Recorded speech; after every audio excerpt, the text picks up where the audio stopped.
And good morning. It is a Thursday edition of Glenn Clark Radio. I'm Glenn. He's Griffin. Another busy day on tap today coming up. We're going to talk some Ravens. The great Sal Poalantonio is back with us from ESPN, plus former Ravens Offensive Lineman A.Q. Shipley, who you now see as part of the Pat McAfee Show. He was raving about Tyler Linderbaum and the Ravens' run offense. We will talk to him all about it. Also this morning, Spencer Haywood is joining us. One of the more incredible figures in the history of the sport of basketball, the Hall of Famer. We'll check in. I hear they're making a movie about his life, which I guess they can get on with now that the strike is over. So I guess that's I don't know, maybe that's happening. But he's just fascinating, man. He I don't even know if we want to talk about the Jeff Pearlman show with him, because he certainly had an interesting, or his character had an interesting role in it. But we'll talk with Spencer Haywood this morning. It's Thursday, so we'll make some picks with our guy Ken Zalis, and who knows what else. We're going to have visitors stopping by the studio. It's just going to be a very busy morning here on GCR. Glad you are a part of it. Today's show is brought to you by Superbook, of course, superbook.com, or download the Superbook app. Now, I'm gonna say something here that you're going to say, why do you care? But I want to know who the odds-on favorite is to win the NBA in-season tournament. That's what I want to know right now. Why do you care? See, I'm glad you asked that question. The answer, by the way, is the Celtics at 6-1. Second favorite, the Bucks at 7-1. The Nuggets at 7-1. How is this different than the actual? It's essentially the exact flip-flop, because the Bucks are the third favorite to win the overall title, and yet they're tied with the Nuggets to win the in-season title. Well, whatever. Here's the deal. I bring all this up to you, first of all, because you can go to Superbook. If you want to bet on the NBA in-season tournament, you can do that with Superbook, superbook.com or the Superbook app. I am sure that you've taken advantage of so many different promo codes and offers throughout sports betting. These are inevitably going to go away. I've tried warning you about that. At some point, all of the sports betting companies are going to pack up and say, well, we did what we needed to do in Maryland. Now it's time to go on to somewhere else. So if you haven't taken advantage of it, you're just leaving free money on the table. Free bets in this case. Up to $250 in a same-day first bet match, win or lose with Superbook. So use that code, GlennClark23, and sign up today. I bring this up because, as Drew and I were discussing yesterday, we need to get it moving with what we're going to be doing for Helping Up Mission this year. And I remember last year we did a couple of World Cup pools, charity pools, and we had a lot of fun with it. Gave people reason to watch World Cup matches they would have otherwise not cared about. So I think we're going to bring it back with the stupid in-season tournament. I think we're doing that. Now, I got to figure out how we want to do this, right? There's 30 teams in the NBA. So do we give, if we put 10 people in, do we give them all 3 teams? We would charge everybody $20. Winner gets 100. Helping Up gets 100. Would be the way that it would go.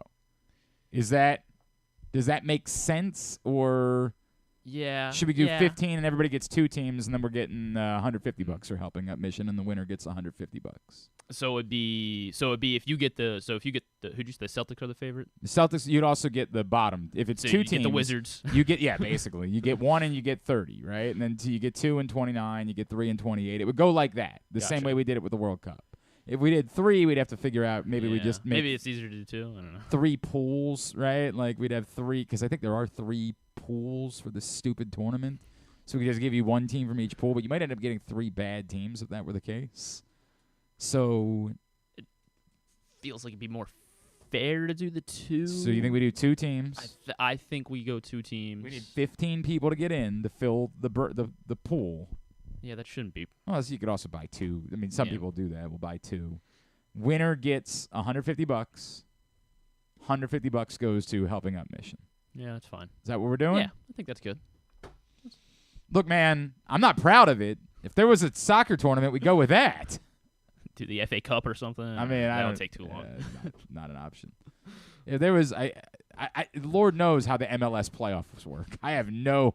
Your guess because they play 2 legs, but I don't think the score matters. I think it's just who wins, right? I don't know. I don't know, man. I can't pretend like I understand. The moral is because if you win 4-1 in the first game, I don't think it matters. And they're playing on random days. Like who knows what's I just given up on that. So here's what we're doing. The NBA and what weekend is are they crowning a champion? It's the same as the Heisman Trophy, right? It's Heisman Trophy weekend. They're crowning because it's in champion Vegas. Of this. I think it's December 10th or whatever that weekend is. We will get you in.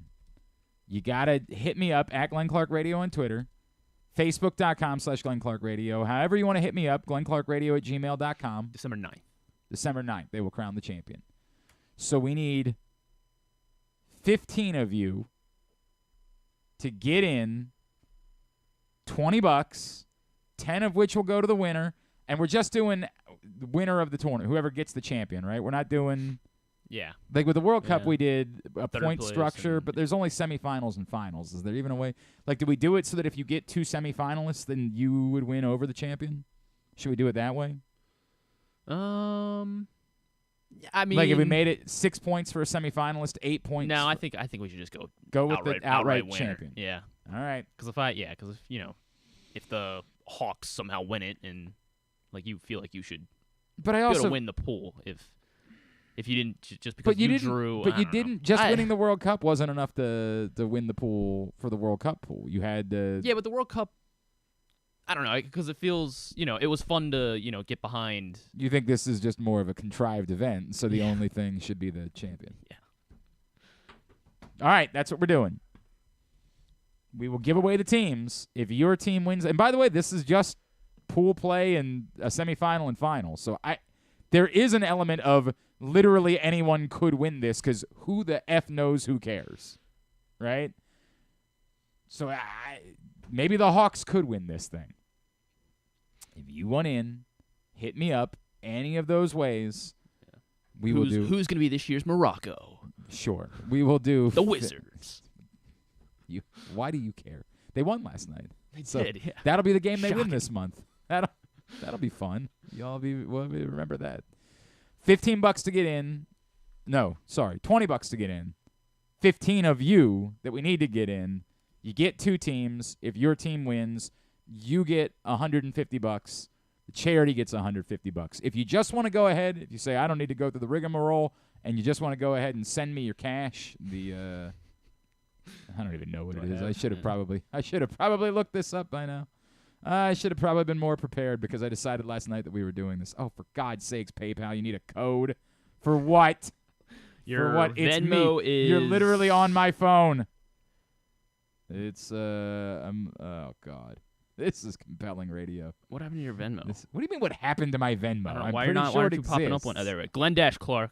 Glenn-Clark on Venmo. It's GlennClark180 with 2 N's on PayPal, and on Cash App it's a $. Glenn Clark Radio. Just go ahead and send me. Go ahead, and we will get you in. I'll talk PFF Sean into doing it. So we'll get you in. Ugh, God, I sound dreadful.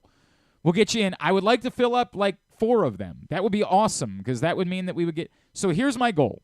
My goal is to get to at least $3,000 donated for us to go out and spend on toiletries and underwear and things like that they need at the Helping Up mission. So we will do another raffle, and I will have some prizes that we can give away for this year's raffle. We're going to have this helmet autographed by many Baltimore Ravens players, including this week Justin Madubuike. Of course, Tyus Bowser has signed it. And, Justice Hill signed it, and I think Adafe Owe has signed it. A bunch of different Ravens players have signed this helmet. We'll do that, and I'll have a couple other things that I'm going to be giving away as part of this. And then Drew and I are also going to look to do an event, and that event we will either ask you to bring out, toiletries and underwear, or you will be able to make a cash donation, and we will have a celebrity guest or 2 that will be joining us, and we'll make it a meet and greet on that night. So those are going to be the different ways for you to get involved. But the first one is I would like to fill at least 2. If I fill 2 of these things, that's $300. I'm going to feel pretty good about our chances of getting to our goal. I'm going to feel like we're going to get there. So let's get on it. Get in. We're going to do a charity NBA in-season tournament pool, the dumbest event in the history of humanity, but we're going to make something out of it because that's what we do around here is we take chicken S and turn it into chicken salad. That's the way that it goes. We are making chicken salad this morning. Speaking of which, chicken salad sounds delicious. You got any chicken salad? Anything? Not on me, but really could go for some chicken salad now that I'm talking about it. So get in, or at least let me know that you want in, and we will get you in for our in-season tournament charity pool benefiting the Helping Up mission. Please go ahead and do that. All right. So, I don't know what's going on with me this morning. Doesn't sound good. I probably should have cleared my throat before the show began, but that's what it is. Injury report yesterday for the Baltimore Ravens. Not a lot, but notably, out of kind of nowhere, we see two names on it that we hadn't seen before, in Odell Beckham and Michael Pierce. Good news is one of them, Odell Beckham, they said, was not injury-related. If it's not injury-related, why do you have to be on the injury report? I don't know if I get that. Not injury-related rest/knee. So it's just sort of their way of saying, Odell Beckham's not going to practice every day. Get used to it. All good. Also, Michael Pierce did not participate due to an illness. Hopefully there's nothing going on there. He is fine. Good news is Morgan Moses returned to practice yesterday, was a full participant, and that puts him in very good position to try to make a run towards being on the field on Sunday against the Browns. So those are the positives come from the injury report yesterday for the Baltimore Ravens. On the flip side, as we know, the Browns actually had a ton of players. yeah. More or less everybody, although I don't know how many of them you're actually concerned about not playing on Sunday. But it seemed like the Browns had no one participating in practice yesterday. I have been, this week, I have been thinking a little bit. Obviously, one of the subjects that we've talked about is the are jinxing the fact that the Ravens have been playing so well. And as absurd as it sounds, that's sort of the way that we feel. And we had a lot of fun with it last night on 105.7 The Fan. Rita and I were on there, and we took calls in the first hour, and a lot of you guys checked in. John from Little Rock even called in last night, which was dope. I love John. That's my guy. He was telling me about just how superstitious he is. Like, John is super superstitious. Like, he goes to the next length. And I was enjoying all these conversations and all of this thought process. And I sort of tied a bow on it. We talked to our buddy Greg Rosenthal from NFL Network, who sort of said, there is no such thing as best team in the NFL at this point in the season. And I understood what his point was, which is there are teams that you all look at and say, all of these teams could win the Super Bowl. But there's no way for any of them to be the best. Now, those of us that our employers ask us to put together power rankings, we have to tell you who it is that we think is the best. Here's the dirty little secret of how I do power rankings. If you won, you don't move down. If you lost, you don't move up. If you didn't play, you don't move. And then the structures from there. I'm not actually telling you with certainty that I know that the Philadelphia Eagles are the best team in the NFL. It's that by default, they were the team that lost least recently of all of the good teams. Something like that. They lost least frequently and recently of all of the good teams. So they're in the separated group. And as other teams fell, the Dolphins, the 49ers, the Chiefs, the Eagles were above all of them, or moved above all of them. The Ravens, because they had lost a second game, were behind the Eagles. So I haven't jumped them. I very rarely, you'd have to win an extraordinary game. Sometimes you win an extraordinary game, and in my power rankings, I'll move you above another team that won. If you win it, when the Denver Broncos beat the Kansas City Chiefs, they moved above a couple of teams who beat like the Chicago Bears or the Washington Commanders, because that's a more impressive victory than those teams.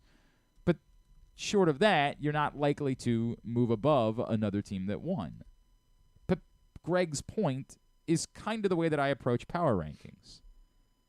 I said the Ravens are the number 2 team in the NFL this week. That doesn't actually mean I don't know that they aren't the best team in the NFL. It's what I'm saying is the teams that are good are all good. The teams that are in this separated group are all separated. And the point that there is no best team in the NFL, yeah, I mean, how would we possibly know that?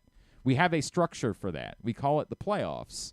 And then we crown a champion at the end of that. That's the only way that we go about trying to determine who the best team in the NFL might be, because it's irrelevant.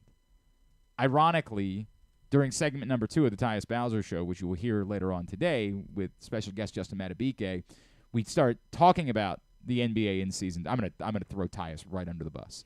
We start talking about the NBA in-season tournament, and he's like, "Oh yeah, I think it's kind of cool." And then as soon as because I'm like, "No, it's not. It's stupid." And as soon as the segment ends, he looks at me. He's like, "Yeah, I guess it would be kind of ridiculous for like us to claim ourselves as mid-season champions." Yeah, that's the point. It would be absurd. And he was like, "You're right." And I'm like, I'm throwing him under the bus because it was very frustrating to me that during the segment itself, he was like, "No, I think this is cool." And I'm like, No, you don't. I know you don't. There's no way you actually think it's cool. Although it's cool to get into our Helping Out Mission charity Maybe pool. Maybe Tyus will be in, You know, I don't know what the rules are for that. I don't want to. That's fair. I want to make sure that we don't end up. I agree, but brother, I don't know how any of these things work. I guess that's. I don't want to be the guy that ends up being at the safest center route. of this. I am going to avoid that entirely. Ever tell you that we had an active college basketball player that tried to get into our like the March Madness? Well, I think you did. I think I remember this story. And I said, "Dude, I don't want to get you in trouble." And the math was this player was not playing in the NCAA tournament and said, "Well, my career is over." And I said, "Well, right, but you're still a student. I don't know how this is going to work." And he said, "Dude, my career is over. They can't suspend me. I'm in." And I said, "All right, bud, you're in." And I appreciate it. It was very nice of this active college basketball player at the time. This is a couple years ago. I don't want to give anybody any hints. This is a few years back that wanted to get into our charity contest. So that was very much appreciated. But no, I've come around on that idea that like there is no best team in the NFL. The Ravens are among the best teams in the NFL. And we should feel good about that.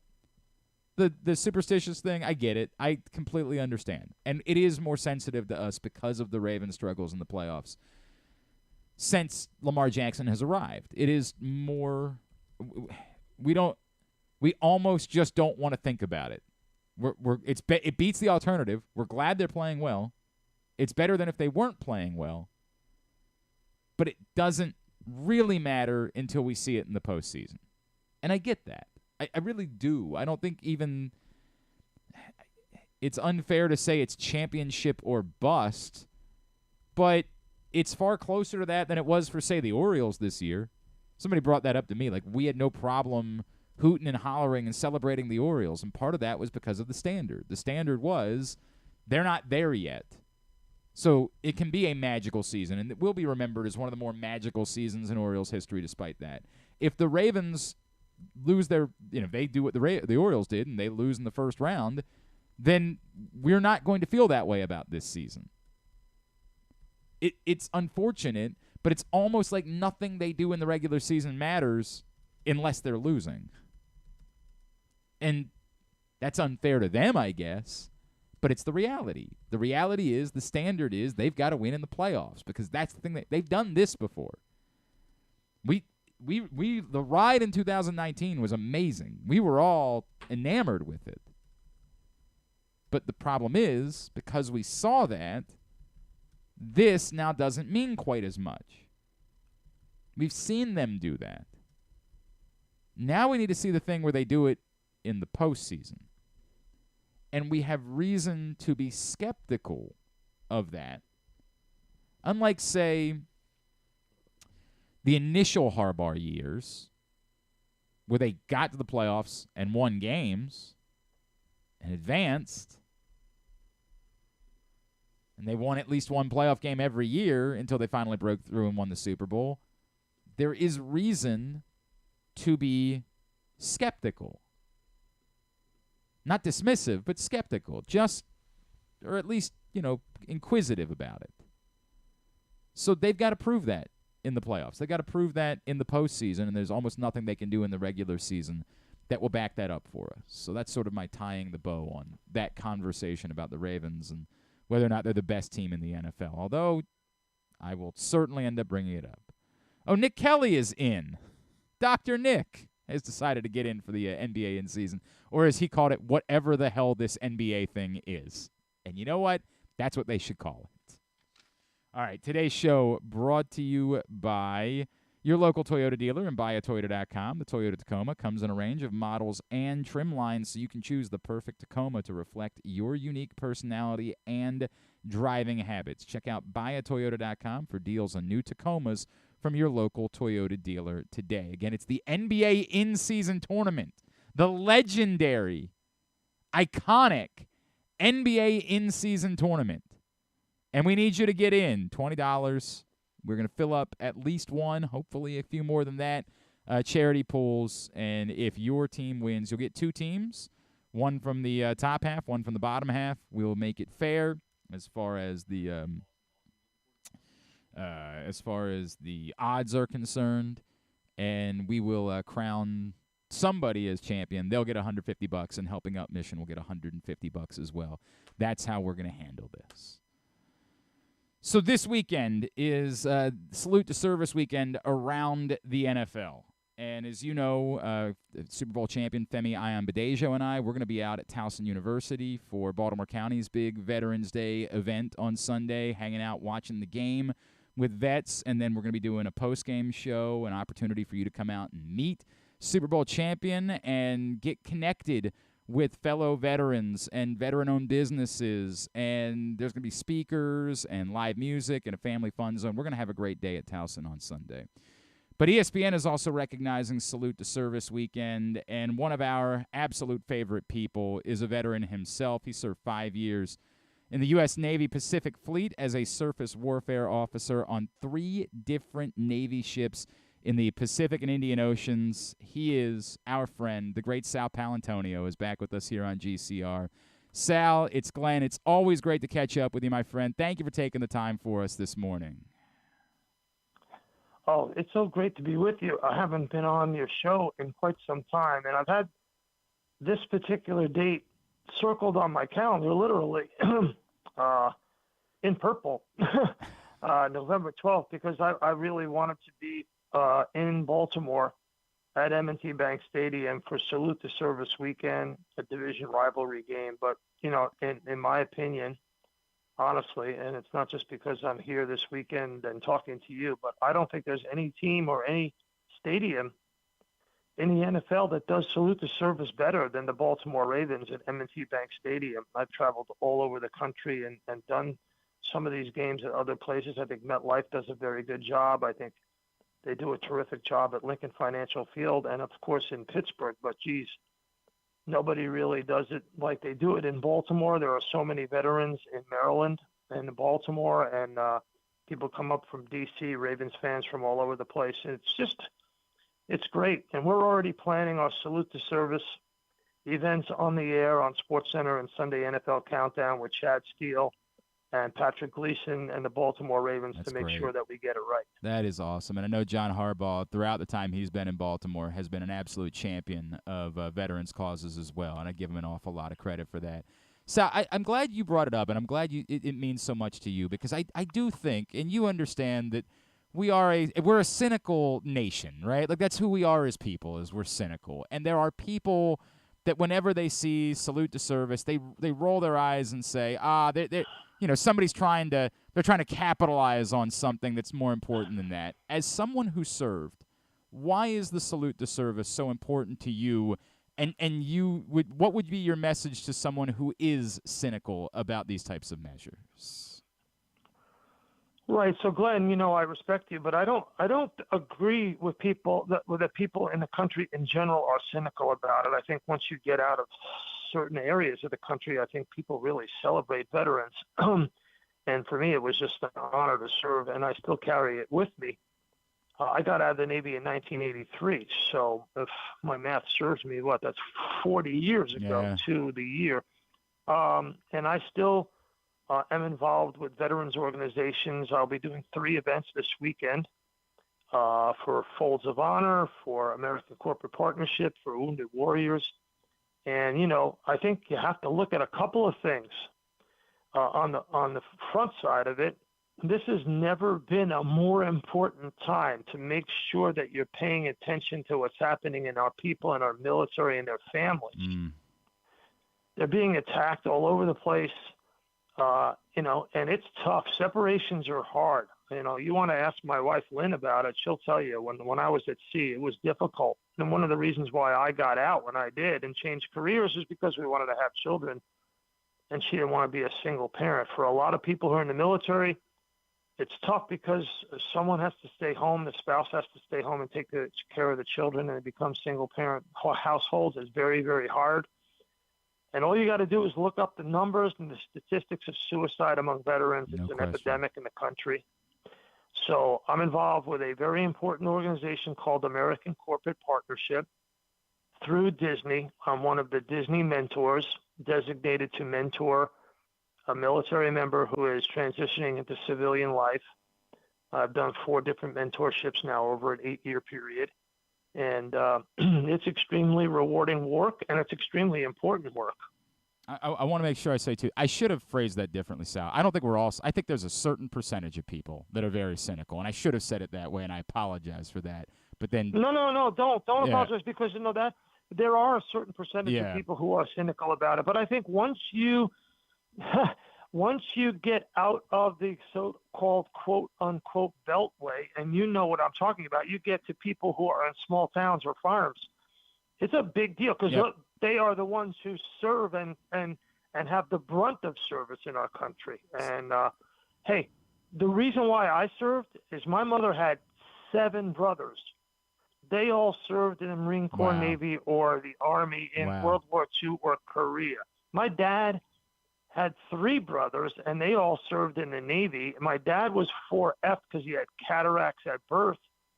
And my Uncle Tony, who was my godfather, who served in the submarines in World War II in the North Sea, which was tough duty, came to me and said that you have to serve because your dad could not. And this was in the Vietnam era of the 70s where there were protests. And, I had to zig while everybody was zagging. And I'm glad that I did.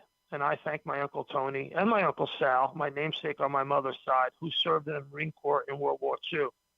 So that's awesome. Sal. I was proud to serve. It's part of our family fabric.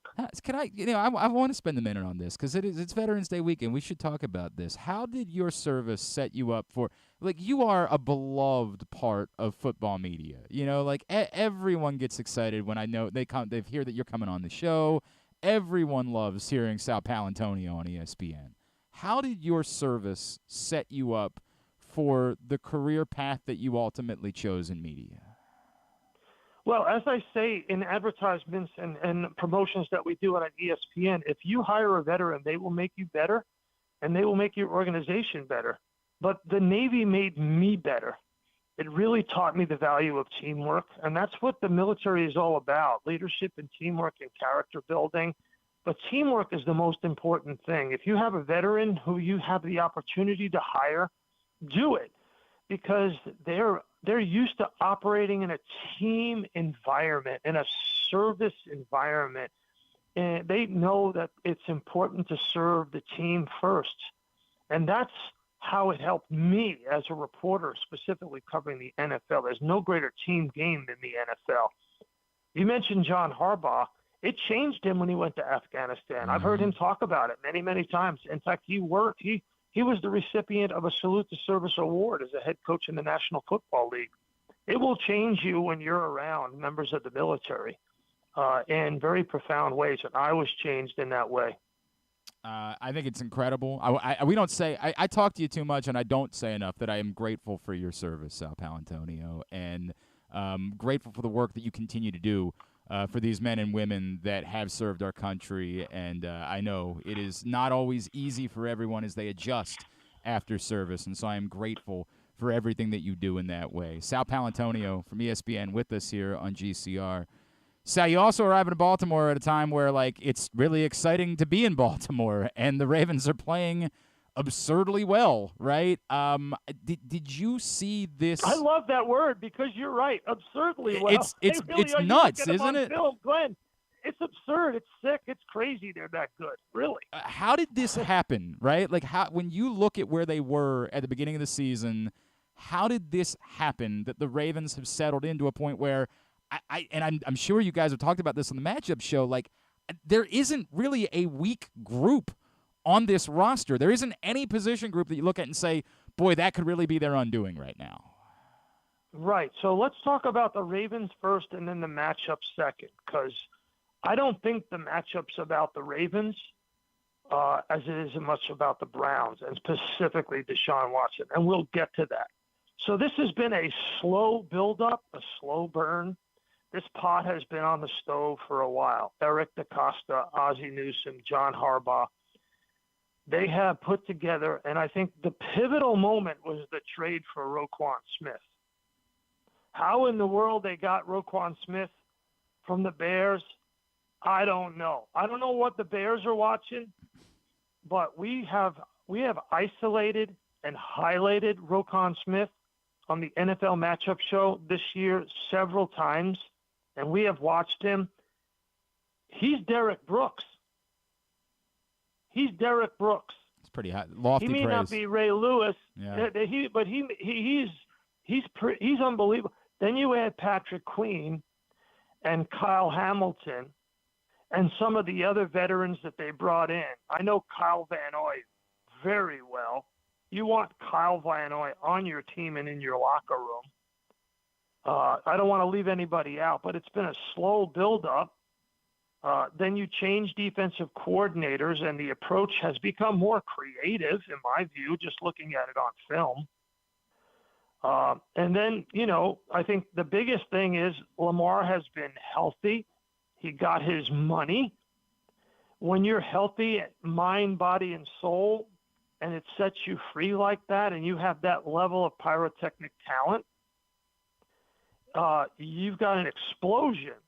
And I think that, to me, is – I said this yesterday on a radio station in Las Vegas with Beeson, and I covered the Ravens when they won the Super Bowl with Dilfer and with Flacco and with Ray in both instances. I think this team has a chance to be better than either one of those Ravens teams. Their defense is as good in points allowed, but their quarterback obviously is better. Yep. He's better than Flacco. He's better than Dilfer.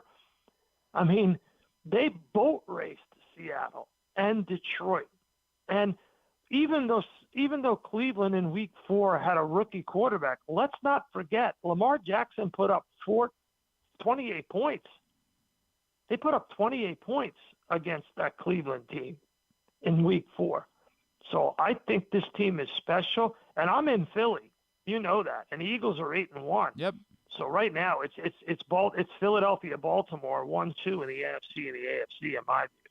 Sal, you just mentioned the matchup with Deshaun Watson, and not a lot of us got to watch the game on Sunday because, it was Browns-Cardinals. There wasn't a lot of intrigue around that matchup. But, he certainly, as he came back, he looked better.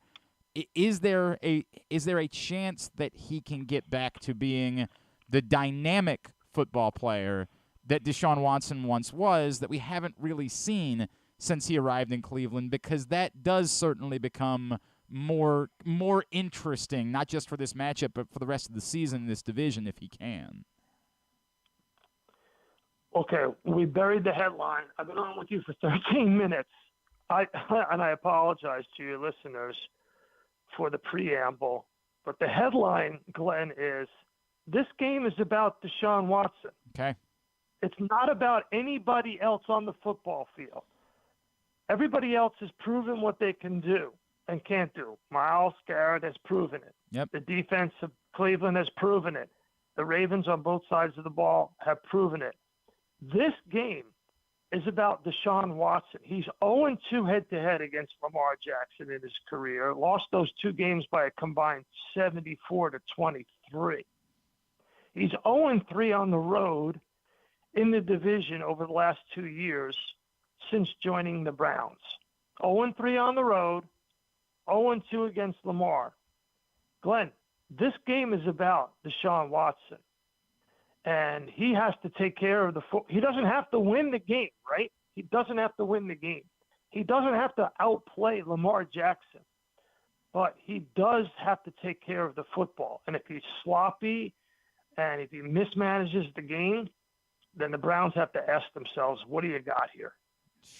Could you imagine if they spent all that guaranteed money and they find themselves saying, we've made a terrible mistake? I mean, just a nightmare scenario for the Browns. What Sal, can you and if you remember, like, I apologize for interrupting you, but let's take the tangent of that story, which is a big part of it. Yep. The sidebar. Biscotti dug in his heels because he didn't want to give Lamar the Deshaun Watson contract, right? That was the rub of why Lamar held out. And Lamar is so much better than Deshaun Watson in every aspect. It's insane. Oh, and I can't imagine. I bet radio in Cleveland is really interesting right now as they watch these two things unfold. I can only imagine what their shows sound like out there.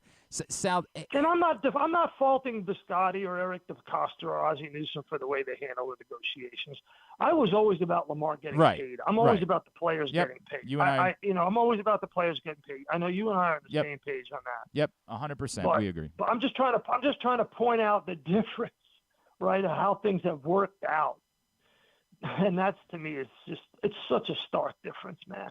Sal, is there anything at all about the Ravens that does concern you? Is there anything that you would say, man, you might be missing this? Or I keep thinking, like, this can't we have to be wrong about. There's no way that when I say there's not any position group that I have concern about, like, I get it. I don't think the Ravens have the Eagles wide receivers, right? Like, obviously, we know the Eagles wide receivers are on one level and the Ravens aren't, but I don't think that they're a problem either. I think the Ravens can win a Super Bowl with this group of wide receivers that has all had their moments to this point. Is there anything that we're missing?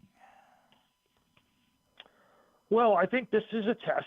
You know, I like to go matchup by matchup. So this game is a test for Lamar Jackson and mostly for Deshaun Watson.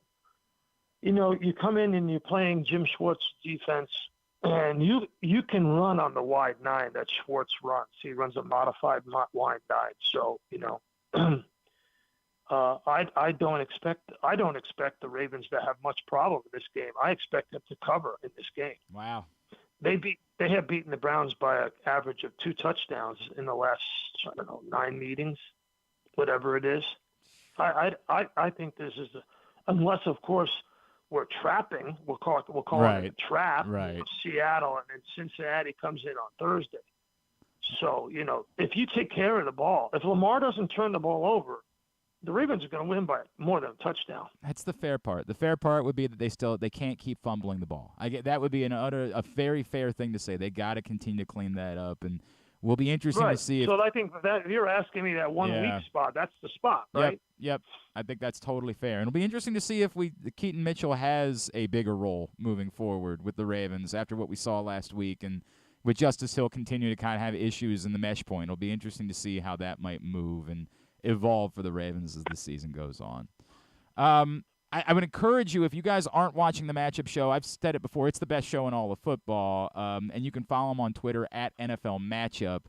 Sal, all this weekend, I know ESPN's going all in the NFL for Salute to Service, but you guys, ahead of the game on Sunday, you'll be in Baltimore, and there will be Salute to Service aspects on the pregame show on Sunday, correct? Oh, yes. So we're already planning them, and like I said, this is where I wanted to be on Salute to Service weekend. I looked at the schedule, saw the Eagles had a bye, and said, where am I going? Oh, I'm going to the Cleveland Browns at the Baltimore Ravens, primarily because nobody does Salute to Service better than M&T Bank Stadium and the Baltimore Ravens. I want to be there. We've already been planning this with the Ravens Public Relations Department. So, yeah, we're excited. Salute to Service is big for ESPN because our chairman, Jimmy Pitaro, has made it a high priority for us, and it's always been a high priority for me. And I really appreciate you taking the time, Glenn, to be my friend and to tell the story veterans on your show and to bring me on to talk about this game. I really appreciate it. Sal, I will give you. I cannot echo those sentiments back to you. Your friendship has meant the world to me. You are the best, sir. And I have always appreciated the time that you have given to us. And I truly am grateful for your service and what you are doing for veterans. It means the world, man. Thank you, as always, for taking the time for us this morning, brother. All right. Thank you. Happy Week 10 in the National Football League. We'll talk soon. Sounds good, man. Sal Poalantonio. Love me some Sal Poalantonio. Hey, remind me what the hotline number is. I just realized that I might not have ever given it to our next guest. I might have screwed that up. I know it's 443. I do know that much. Quickly, I got 9, 6, 3, 13, 80. All right. I don't know how that happened. I might have made a bit of an error there as I was booking a guest, where I never dotted my I's and crossed my T's. It's all right, Life will go on, as you say. You know what? I do say that sometimes, don't I? I say it to my wife all the time. She panics about something. I'm like, hey, you know what? Life will go on. We will figure it out. We will improvise and adapt, as my buddy Bob Haney likes to say. Oh, yeah. That's his go-to, Bob. We will figure it out. Yeah, I botched that big time. Like 8 emails back and forth. I never bothered to handle what the hotline is. Love Sal Poalantonio. Appreciate him. He is truly the best. And, again, we will be celebrating Veterans Day on Sunday. Come out and join us at Towson. The event starts at 10 a.m. And all you got to do is show up. It's a free event at the University Union at Towson. All you got to do, just show up. It is for veterans. That doesn't mean that others aren't welcome, but we're asking you to reach out to the veterans in your life. Let them know, hey, there's this awesome event going on Sunday, starting at 10 a.m. at Towson, all throughout the day. Great veteran-based speakers and vendors and opportunities to connect, job opportunities, service opportunities, things along those lines, plus free food, family fun zone, Ravens game watch party, and our guy Femi Ayanbadejo, Super Bowl champion's going to be there. KZ and I will be there too. We will also sign autographs and take pictures. I don't think there'll be quite as much demand for us as there will be for Femi, but, we're not saying no. We're all going to be there on Sunday. We want you to come join us starting at 10 a.m. in the University Union as we celebrate Veterans Day on Sunday here. I am very, very honored to have been asked to have been a part of it, and can't wait to be there and look forward to continuing to lift up our veterans. So this is awkward now. Let's pull the curtain back, right? Hall of Famer Spencer Haywood scheduled to call in at 10:40. So I wrap up with Sal to make sure that the phone line is clear for Spencer Haywood to call in. Then my buddy who booked Spencer Haywood messaged me and said, hey, what's the number? Oh. So I messaged him the number back, thinking like they'll call. Maybe we'll lose a minute, but that's okay. Life will go on. He's on a radio tour, if you will. Yeah. Okay. So do I go to break? Because you know what happens if I go to break is Yeah, as soon as I go to break, the phone's gonna ring. Do you just want to pull out? I mean, I guess we shouldn't pull out a break. Yeah, we're not really supposed to do that. All right, let's try to sneak it in. We'll sneak in a break, and we'll see what happens. Glenn Clark Radio. Oh, God. We don't have the time. Do it again. Come for a game, stay for everything else. Book an unforgettable fall getaway in Charm City. Enjoy only in Baltimore festivals, mouthwatering eats, and endless entertainment. Treat yourself to a staycation in the heart of downtown, or try one of the city's many charming neighborhood hotels. And don't miss out on packages for free parking, breakfast, and more. Plan your stay at baltimore.org/hotels. Why bet with the big boys this football season? Instead, try your hand with the local book, Superbook Sports, this fall. Superbook Sports is the book next door. Just a dedicated team of the best odds makers in Las Vegas, making sure you get the best prices and parlays anywhere. And now, Superbook will give you a bonus of up to $250 when you sign up and wager on the same day and use the promo code GlennClark23, GLENNCLARK23. So bet with the best and use the promo code GlennClark23 this football season with Superbook Sports. Visit superbook.com for terms and conditions. Gambling problem? Call 1-800-GAMBLER. 6 chicken tenders made from fresh, never frozen Royal Farms world-famous chicken, a family-sized order of Western fries, honey mustard dipping sauce, and a 2-liter bottle of Dr. Pepper. It's Royal Farms' new Tucker's Tenders Meal. It's Justin Tucker's favorite, and at only $19.99, it'll be your favorite meal, too. The new Tucker's Tenders Meal, available only at Royal Farms. Now you can kick back, relax, and eat like a champion. Real fresh, real fast, Royal Farms. Gambling can be a fun and entertaining experience, but there are risks involved. If you're planning on betting on the game at the casino or on your phone or computer, know your limit, stay within it. Set a budget and a time to stop. Remember, gambling isn't a financial solution, and it doesn't mix well with alcohol or drugs. Know the risks and have a plan before you begin gambling. For free and confidential services, call 1-800-GAMBLER 24/7 or go to helpmygamblingproblem.org. All right, we continue along here on a Thursday edition of Glenn Clark Radio, and what an honor it is to be joined now on the program by a Hall of Famer, one of the most legendary figures in the history of basketball, so much so that they're making a movie about him, and it might turn out to be the most compelling movie in the history of cinema as well.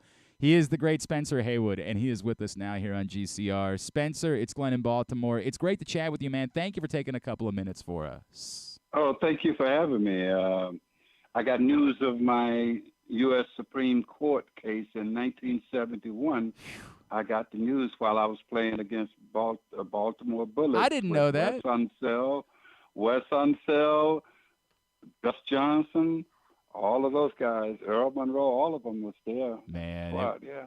Those are special memories for the people, for everybody in Baltimore that remembers the Bullets. And by the way, Wes Unseld, the late Wes Unseld, only one of the greatest human beings that's ever lived, right? Like, what a special man Wes Unseld was.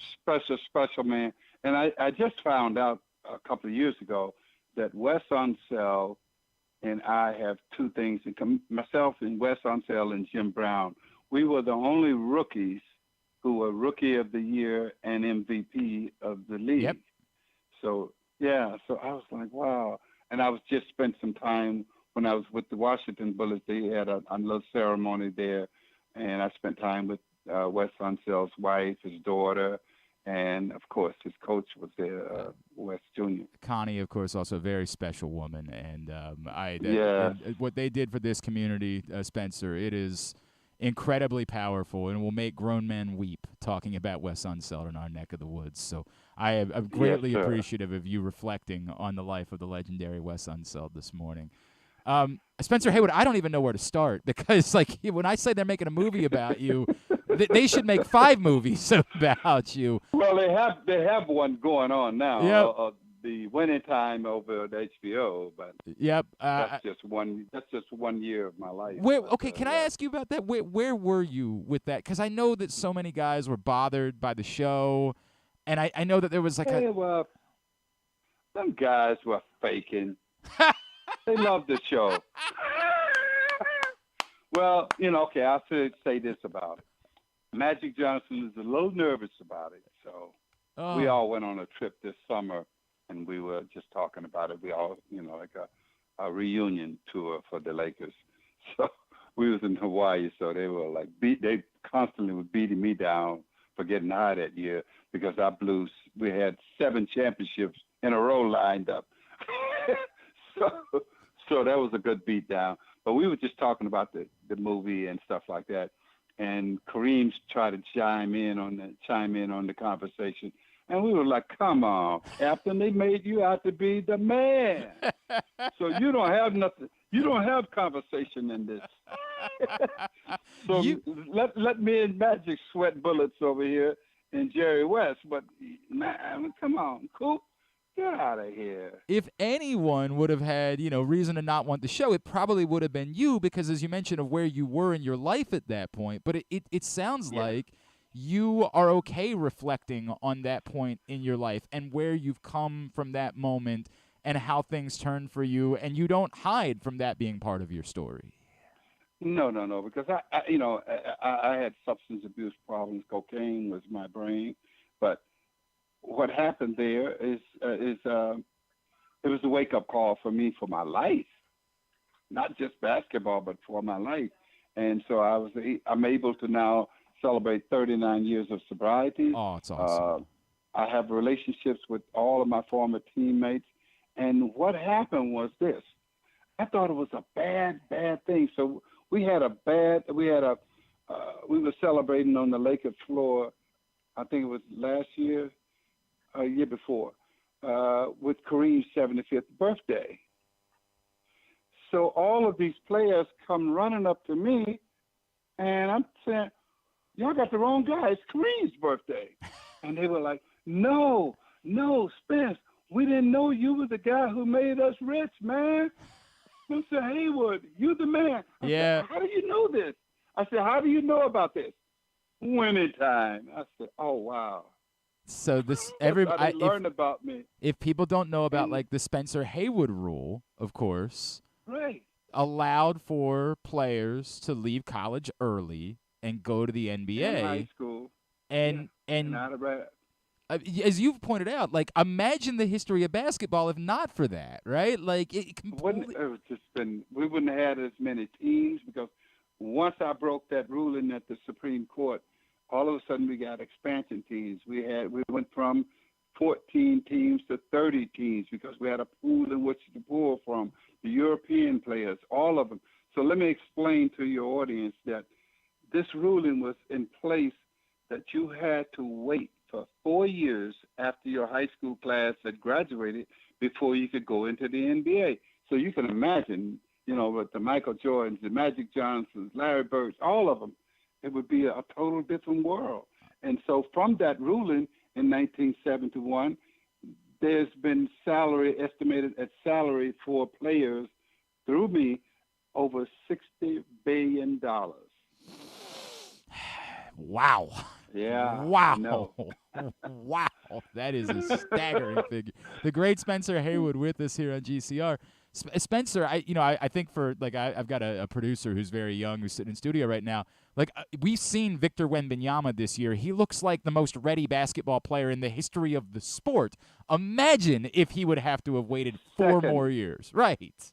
Oh, the second ready player. I was the first. But anyway.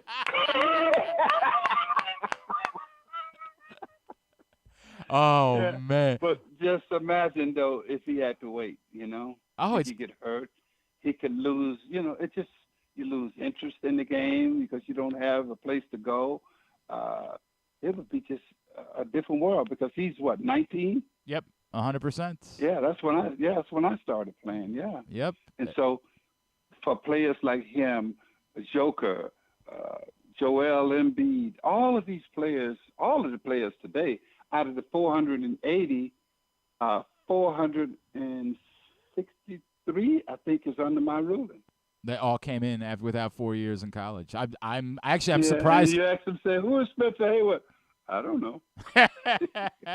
Oh, I think a lot of them know. The only reason, like I said before, the worst thing that I was talking with my daughters about, this is the worst that could happen to me, winning time.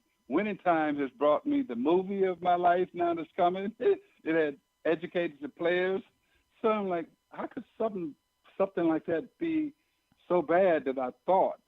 And God turned it into something great. It's just awesome. It's so cool. What do we know any of the details about the movie? Like, obviously the strike's over, so everything get back. The strike is over last night. We can now go after our actors because before the strike we had. We were in talks with Will Smith, and then he did the thing at the Oscars, so that kind of slammed us back. And then we went on strike with the screenwriters, and so we just started to write the script. And now, last night, the screen actors are. Now we're like, we're in the game again, and it's Lionsgate. And it's Mark Canton who owns all of the Power series, Power 1, 2, 3, 4, 5 on Stars, and he did 300. He was an executive at Warner Brothers, and at Sony Music is Vassal Benford. He's great. And then my agent for this project is Terrell Harris, who is Tobias Harris' father. Oh, cool. From the Sixers. Yeah. Oh, that's cool. Very cool. Pretty cool team, and I got a lot of guys, Shaquille O'Neal and all the guys who are Barkley, Magic, and all of them are helping us in terms of whatever we need and to make sure that this story is told properly, because it is their life too, how they got through the league and how they are celebrating their after basketball years. And so we have 3 of those guys are now billionaires. I think you got Michael Jordan, Magic Johnson, and I think Shaq is a billionaire, but he don't promote it.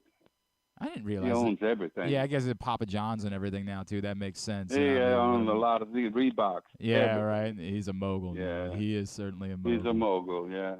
Spencer Haywood, I know you got about 100 more of these to do this morning, so we can't keep you all morning. If I could, I always like asking everybody before I let you go, the biggest pinch me moment that you've ever had in your life, like the biggest moment where you said, "Wow, I can't believe this is my life." Can you tell me what that was for you? The 1968 Olympics. Okay. It was like, we were picked to lose to the Russians. The Russians got beat by the Yugoslavians. And here I am. We won the gold medal. I'm standing on the podium, and they're putting that gold medal on my neck, and they're singing the national anthem. And I'm thinking, 4 years before I was a slave picking cotton in Mississippi, and now I'm standing on the podium, and the world know my name and know my family name, and we just won the gold medal. So tears ran down my face. It was my opening act. Man, I cannot wait to see this movie. I cannot wait. This is going to be special. Spencer Haywood, what an honor it is to spend some time with you this morning. I hope that we can do this again when the movie comes out. Anytime, yes. Thank you so much for doing this. All right, thank you. Spencer Haywood, wow. Oh, man, that's cool. I don't know if that means anything at all to Griffin. I don't know. But, dude, Spencer Haywood is one of the most fascinating figures in the history of sports. Like that story from picking cotton to 4 years later winning a gold medal in the Olympics, and chapter 1 in what was an insane book. God, I can't wait for that movie. All right, we need 90 seconds. 90 seconds, and then we're going to come back and make some picks with Ken Zalis. Is that what we're doing? All right, very good. 90 seconds and then picks.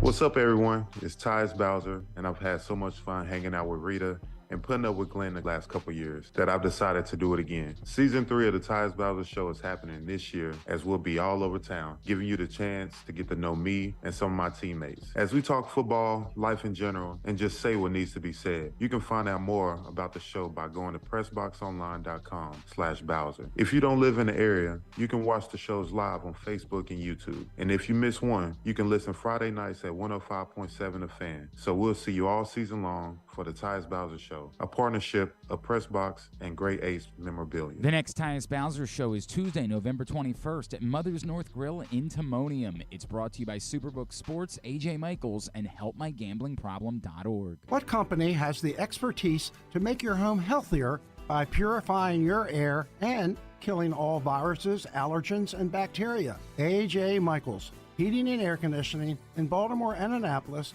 ajmichaels.com.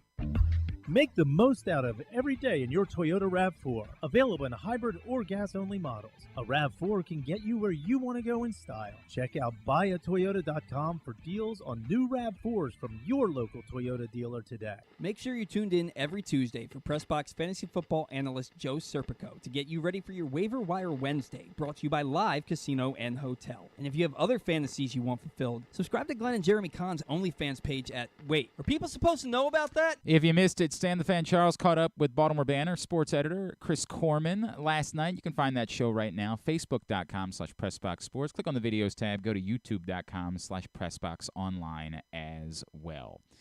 Joining us now, as he does every Thursday, he is our buddy Ken Zalis, back with us. Fantasy Pros. You see his rankings every week at PressBoxOnline.com. KZ, what's going on, buddy? How you doing? How's everybody? I'm all right. Are you playing Keaton Mitchell this week in any leagues? Well, I am.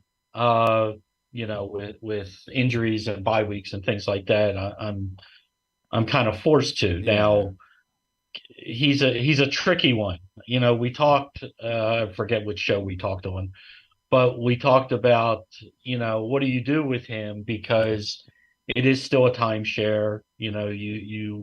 You can see the Ravens still using all three of their running backs. You think, well, we know that Gus is the short yardage guy around the goal line. But you can't ignore what Mitchell did. So the thing that makes me nervous is what we saw from the Miami running back 8-chain, where all of a sudden he came out of nowhere and had that huge game.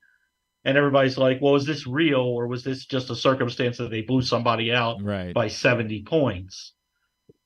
And there's a little bit of that, but then everybody who didn't start him the next week was like, oh shoot, I just left 50 points on my bench because it was real. I think I'm kind of in the middle here. I don't like the matchup, first of all. So, you have that. Cleveland is a tough defense, whatever you think of Cleveland.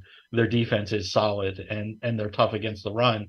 But I still see 10-plus touches out of Mitchell this week, which puts him in flexi categories for me. Okay. So, yeah, I mean, I'm not against it. We just all have to understand the risk. I am only playing him in the league where, again, I have everyone on bye or injured. Yeah, I mean, yep.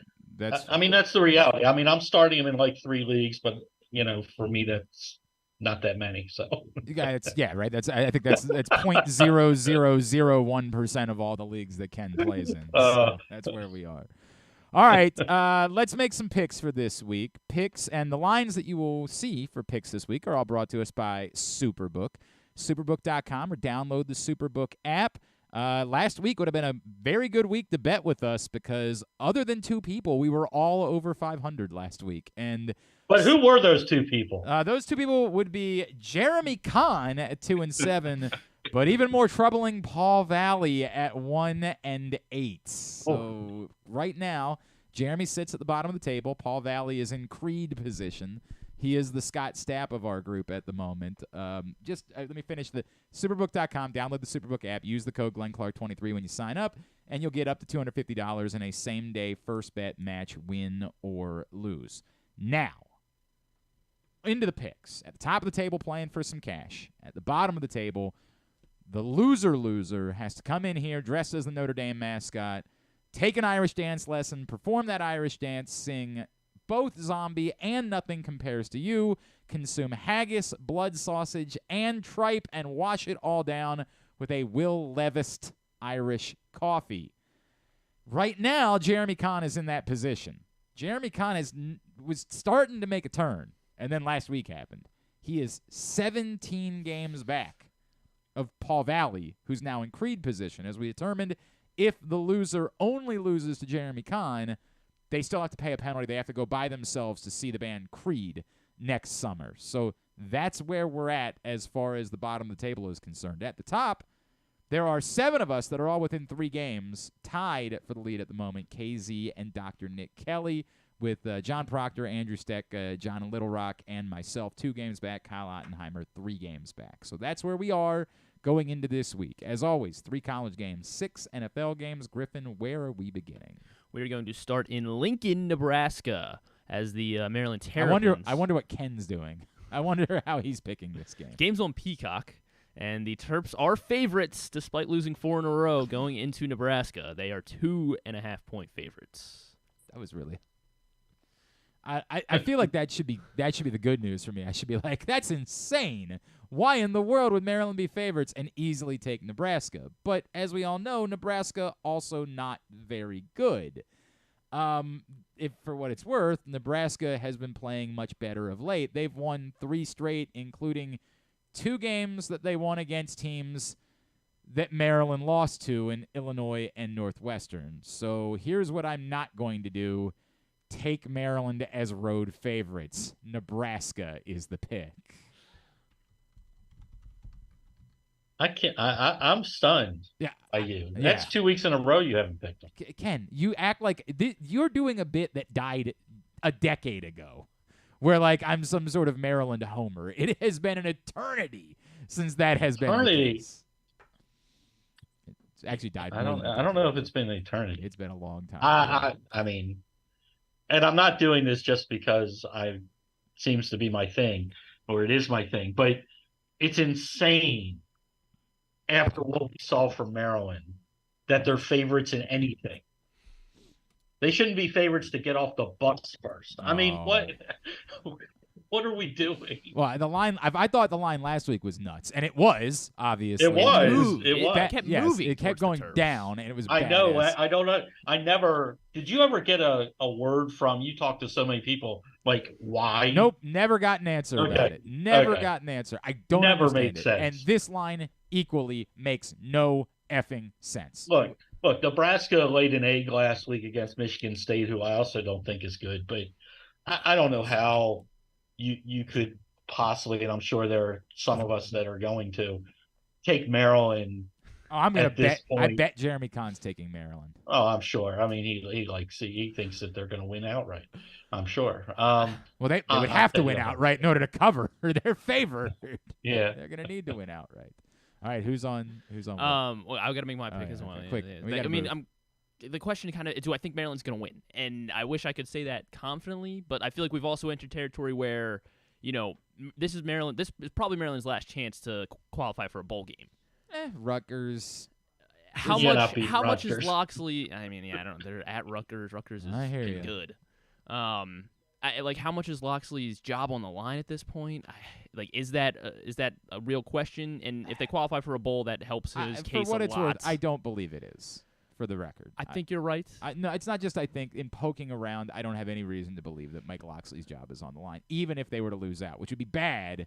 But it'd be the first bad season they had. It would be a panic thing to fire the coach over that. I mean, to your point as well, Nebraska is not good either, but weird things happen in Lincoln. I think the good news is the weather in Lincoln this weekend is supposed to be pretty nice. It's going to be like 60 and sunny, and I think that favors Talia. I'm going to take Maryland. Wow. And I'm ready to regret it. I'm going to regret Look it probably, you. but I'm going to take Maryland. Surprisingly, not the only one. Jeremy Kahn is on Nebraska. He's on Nebraska. Okay. Joining me on Maryland, though, are Paul and Kyle, as well as John Proctor. So 4 of us taking the Terps. Weird bit. It was a weird bit. I thought it was going to be a lone wolf for a while because those last guys were the last ones to get their picks. Right, we got to.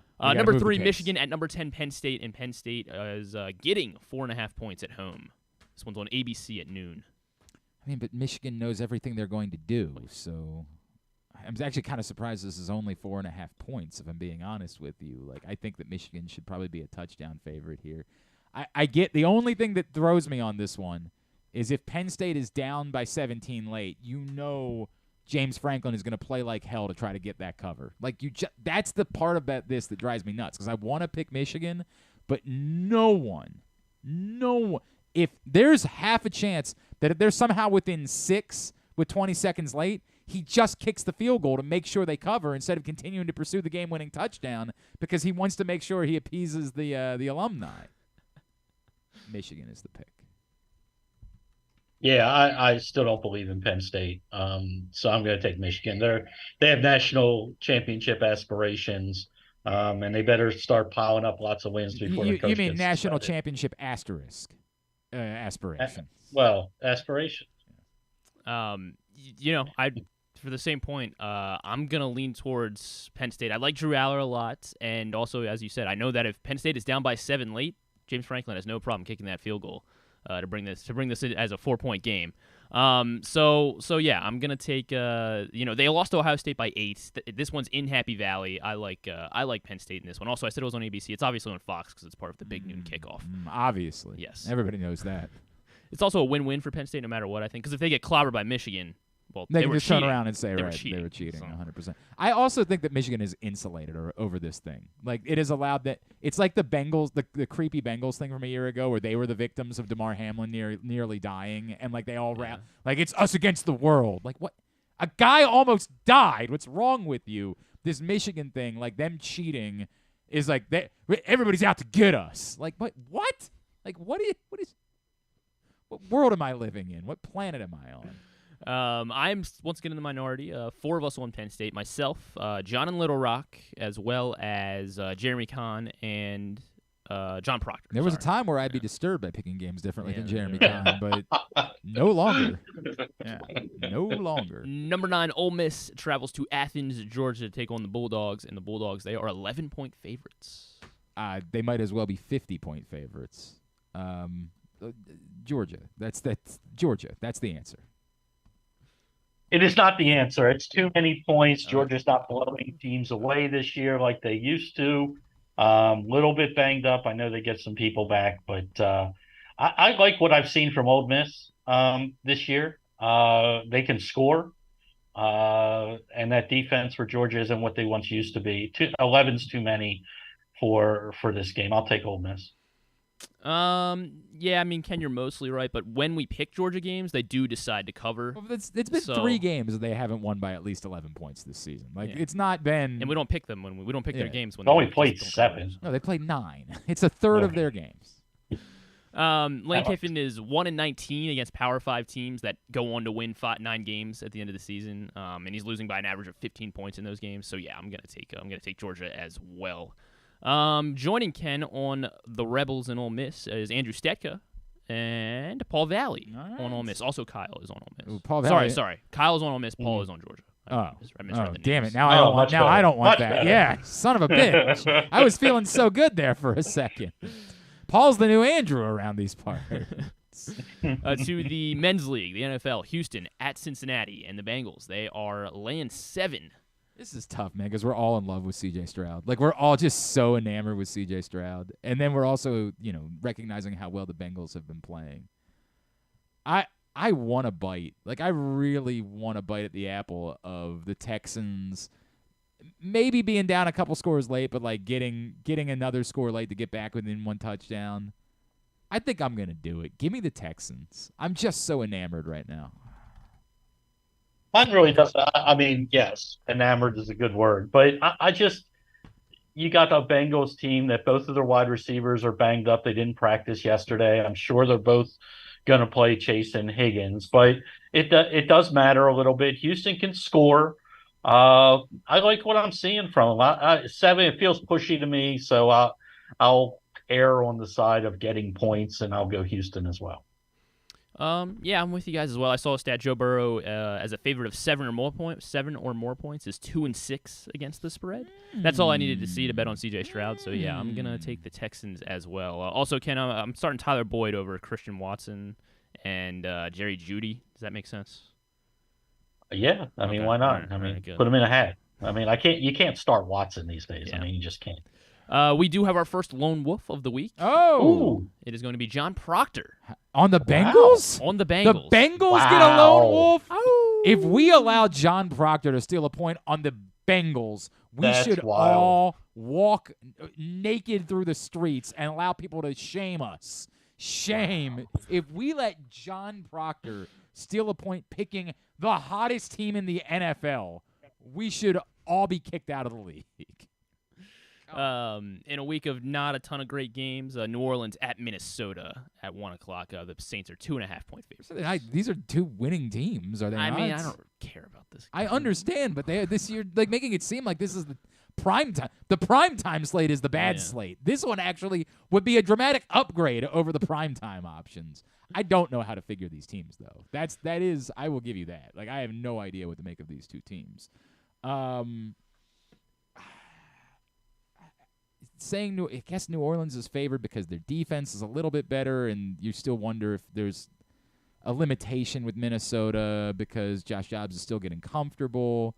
But Atlanta is a pretty good defense, and they didn't struggle that much last week. I just don't know that I like the idea of New Orleans being road favorites yet, so I think I'm going to default to Minnesota here.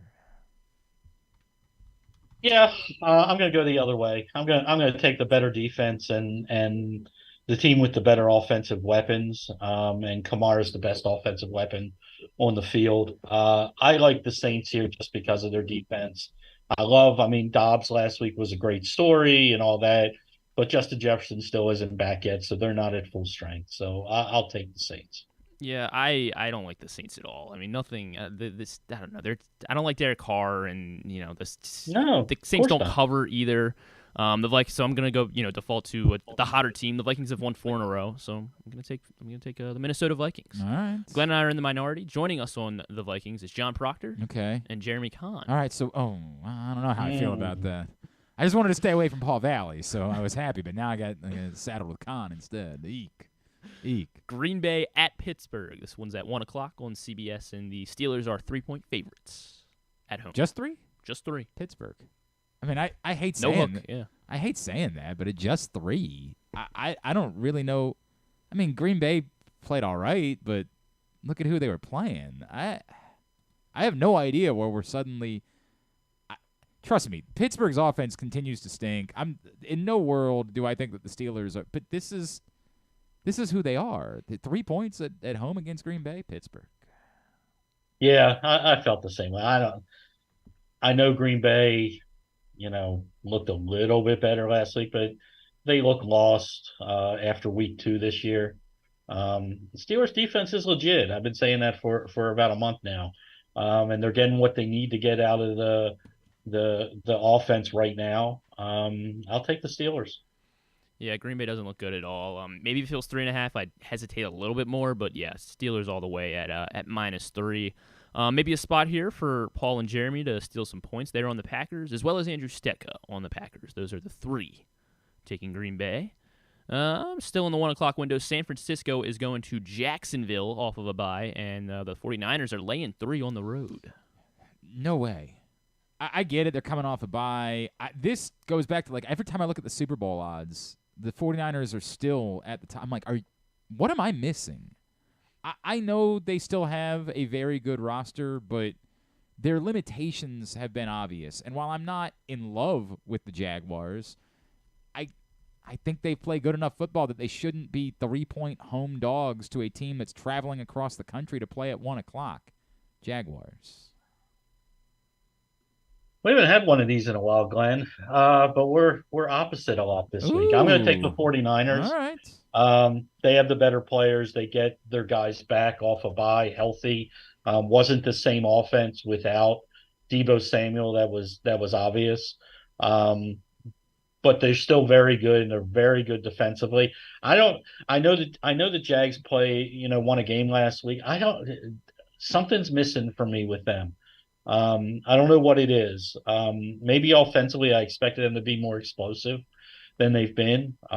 They don't get everybody involved every game. So I'm going to take the 49ers here.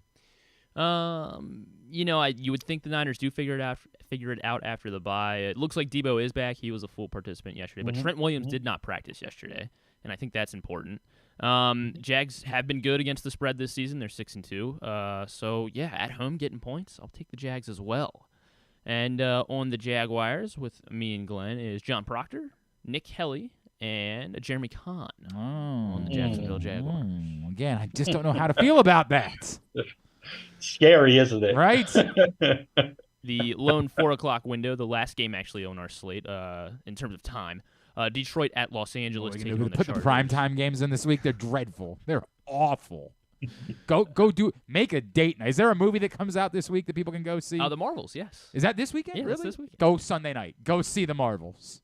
God. Detroit, they're laying 3 against Go again the on Monday night.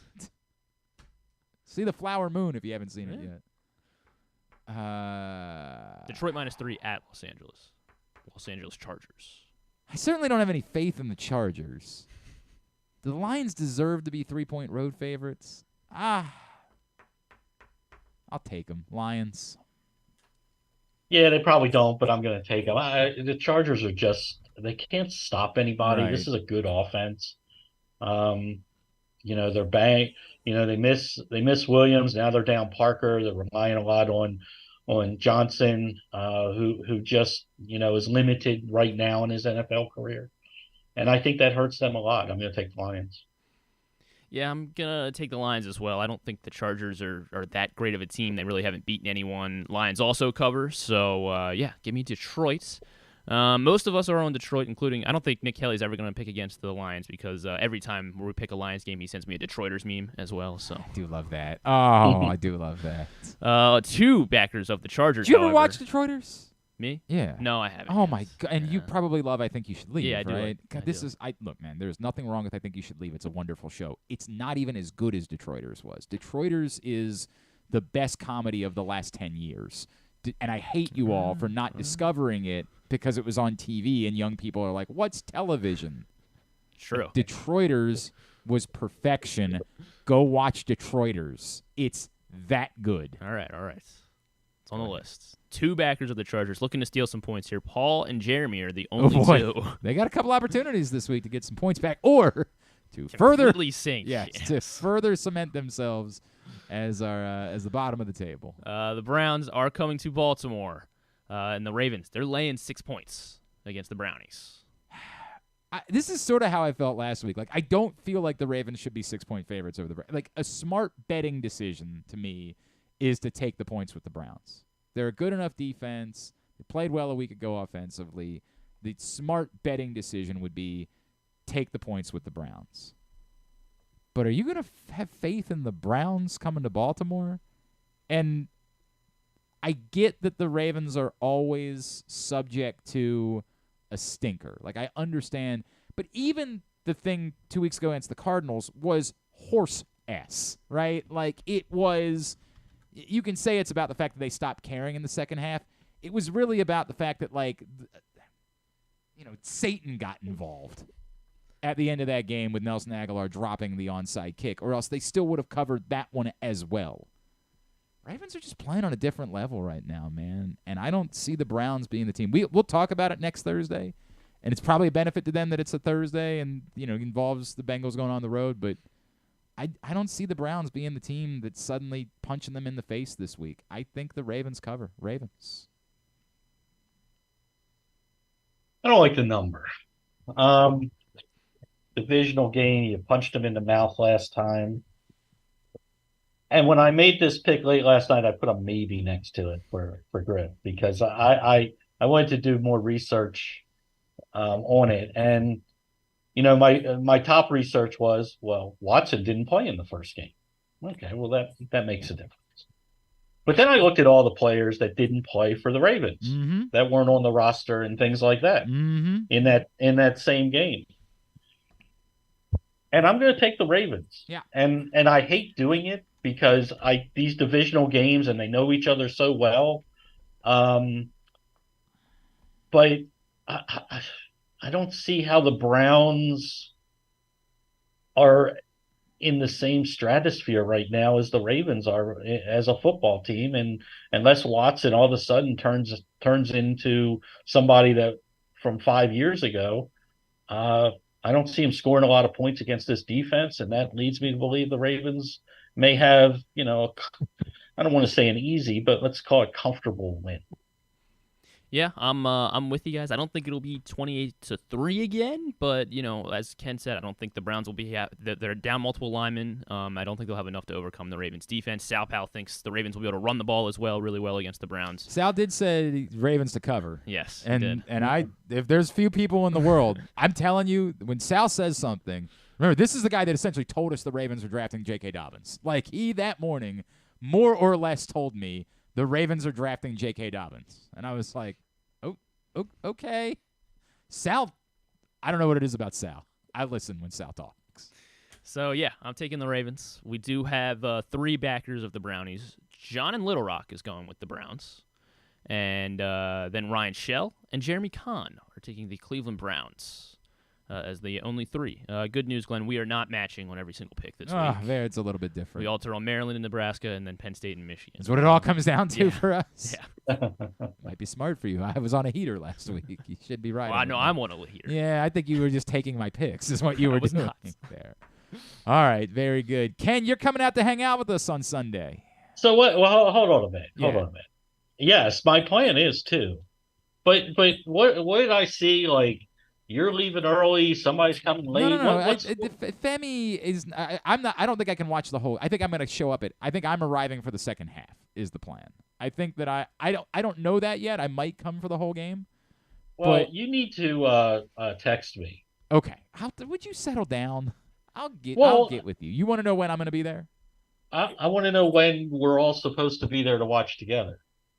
I only promise the second half, but if you're down to watch the whole game there, I'll be there. I want to make sure I'm there. I think when Femi's there, I know, because we're trying to film Femi and I. We're trying to watching we're trying to make watching together. I don't think that he can be there for the whole game, because I think he actually has to go to the game at first, and then I think he was planning on coming at some point during the second half.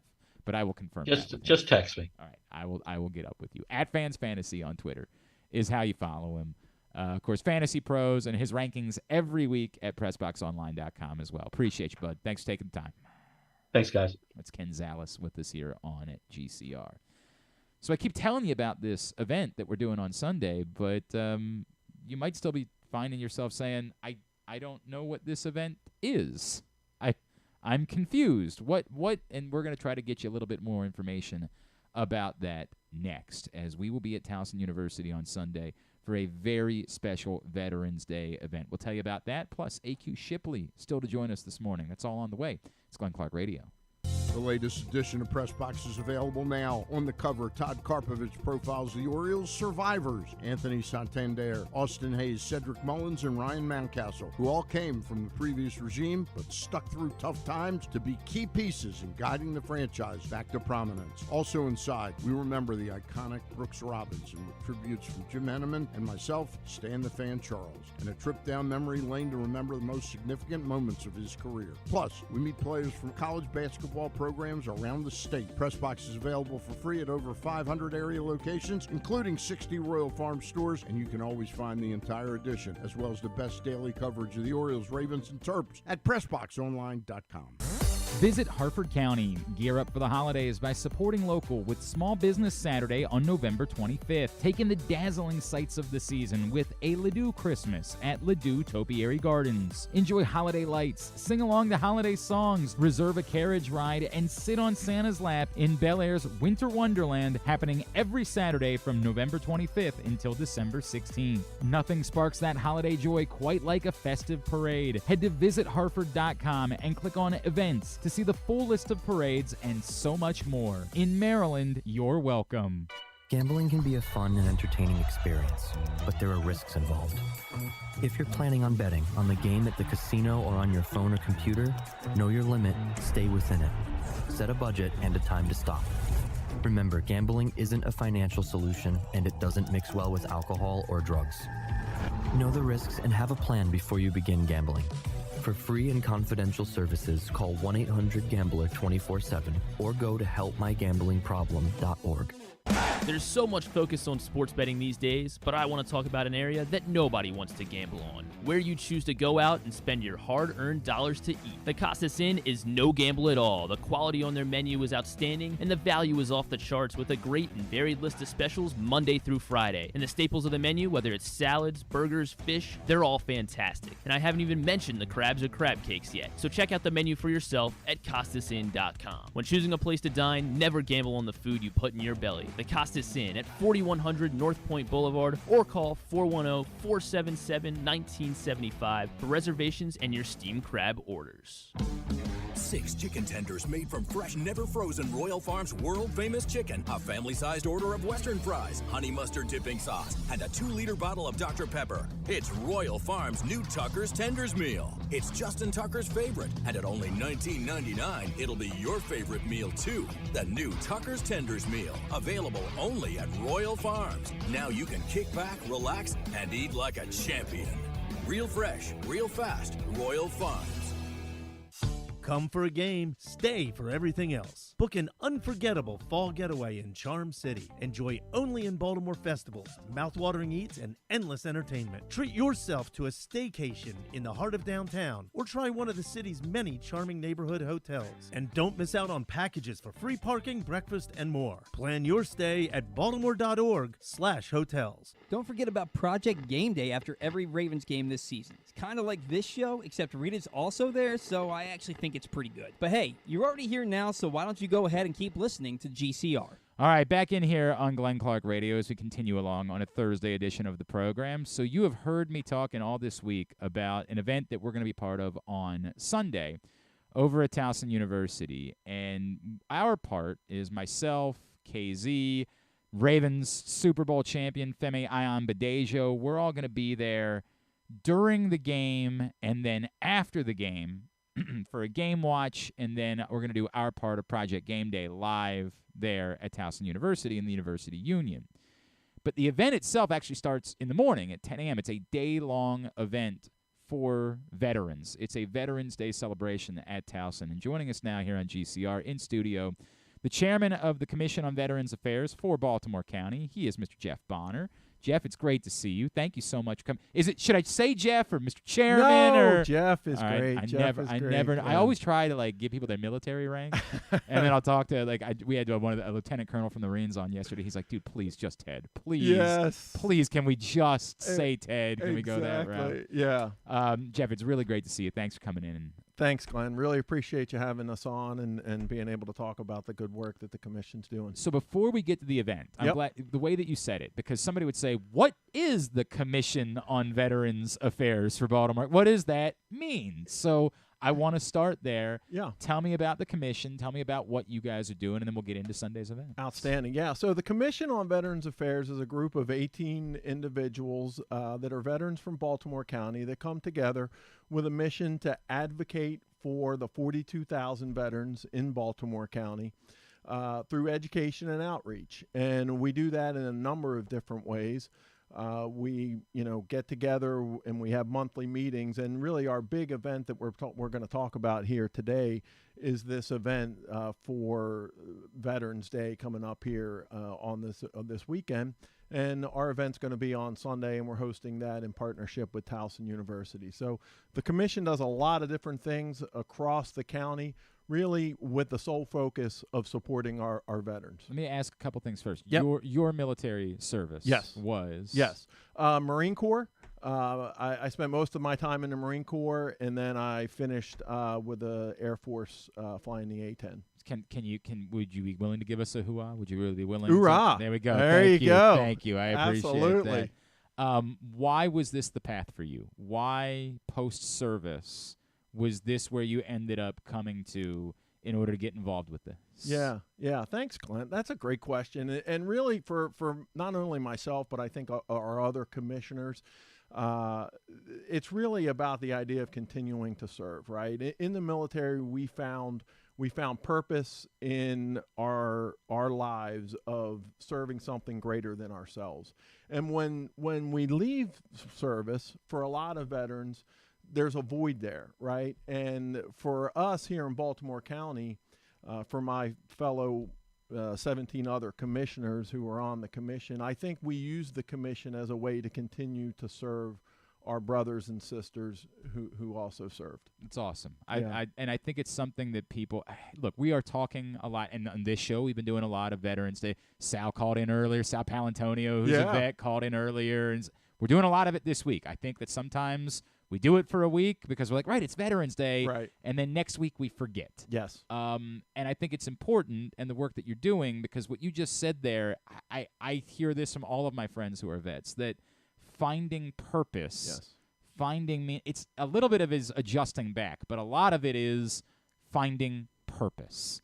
And is it fair to say that you guys try to be a resource for those in this area that did serve to try to help them find purpose? Absolutely.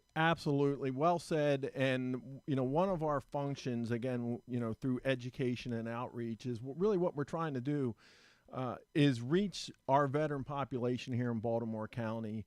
Yes, so they can be better for themselves and their families, but also so that they can go into our communities and continue to serve even the non-veteran population, right? So interestingly, in Baltimore County, Glenn, we have the third largest veteran population in the entire state of Maryland.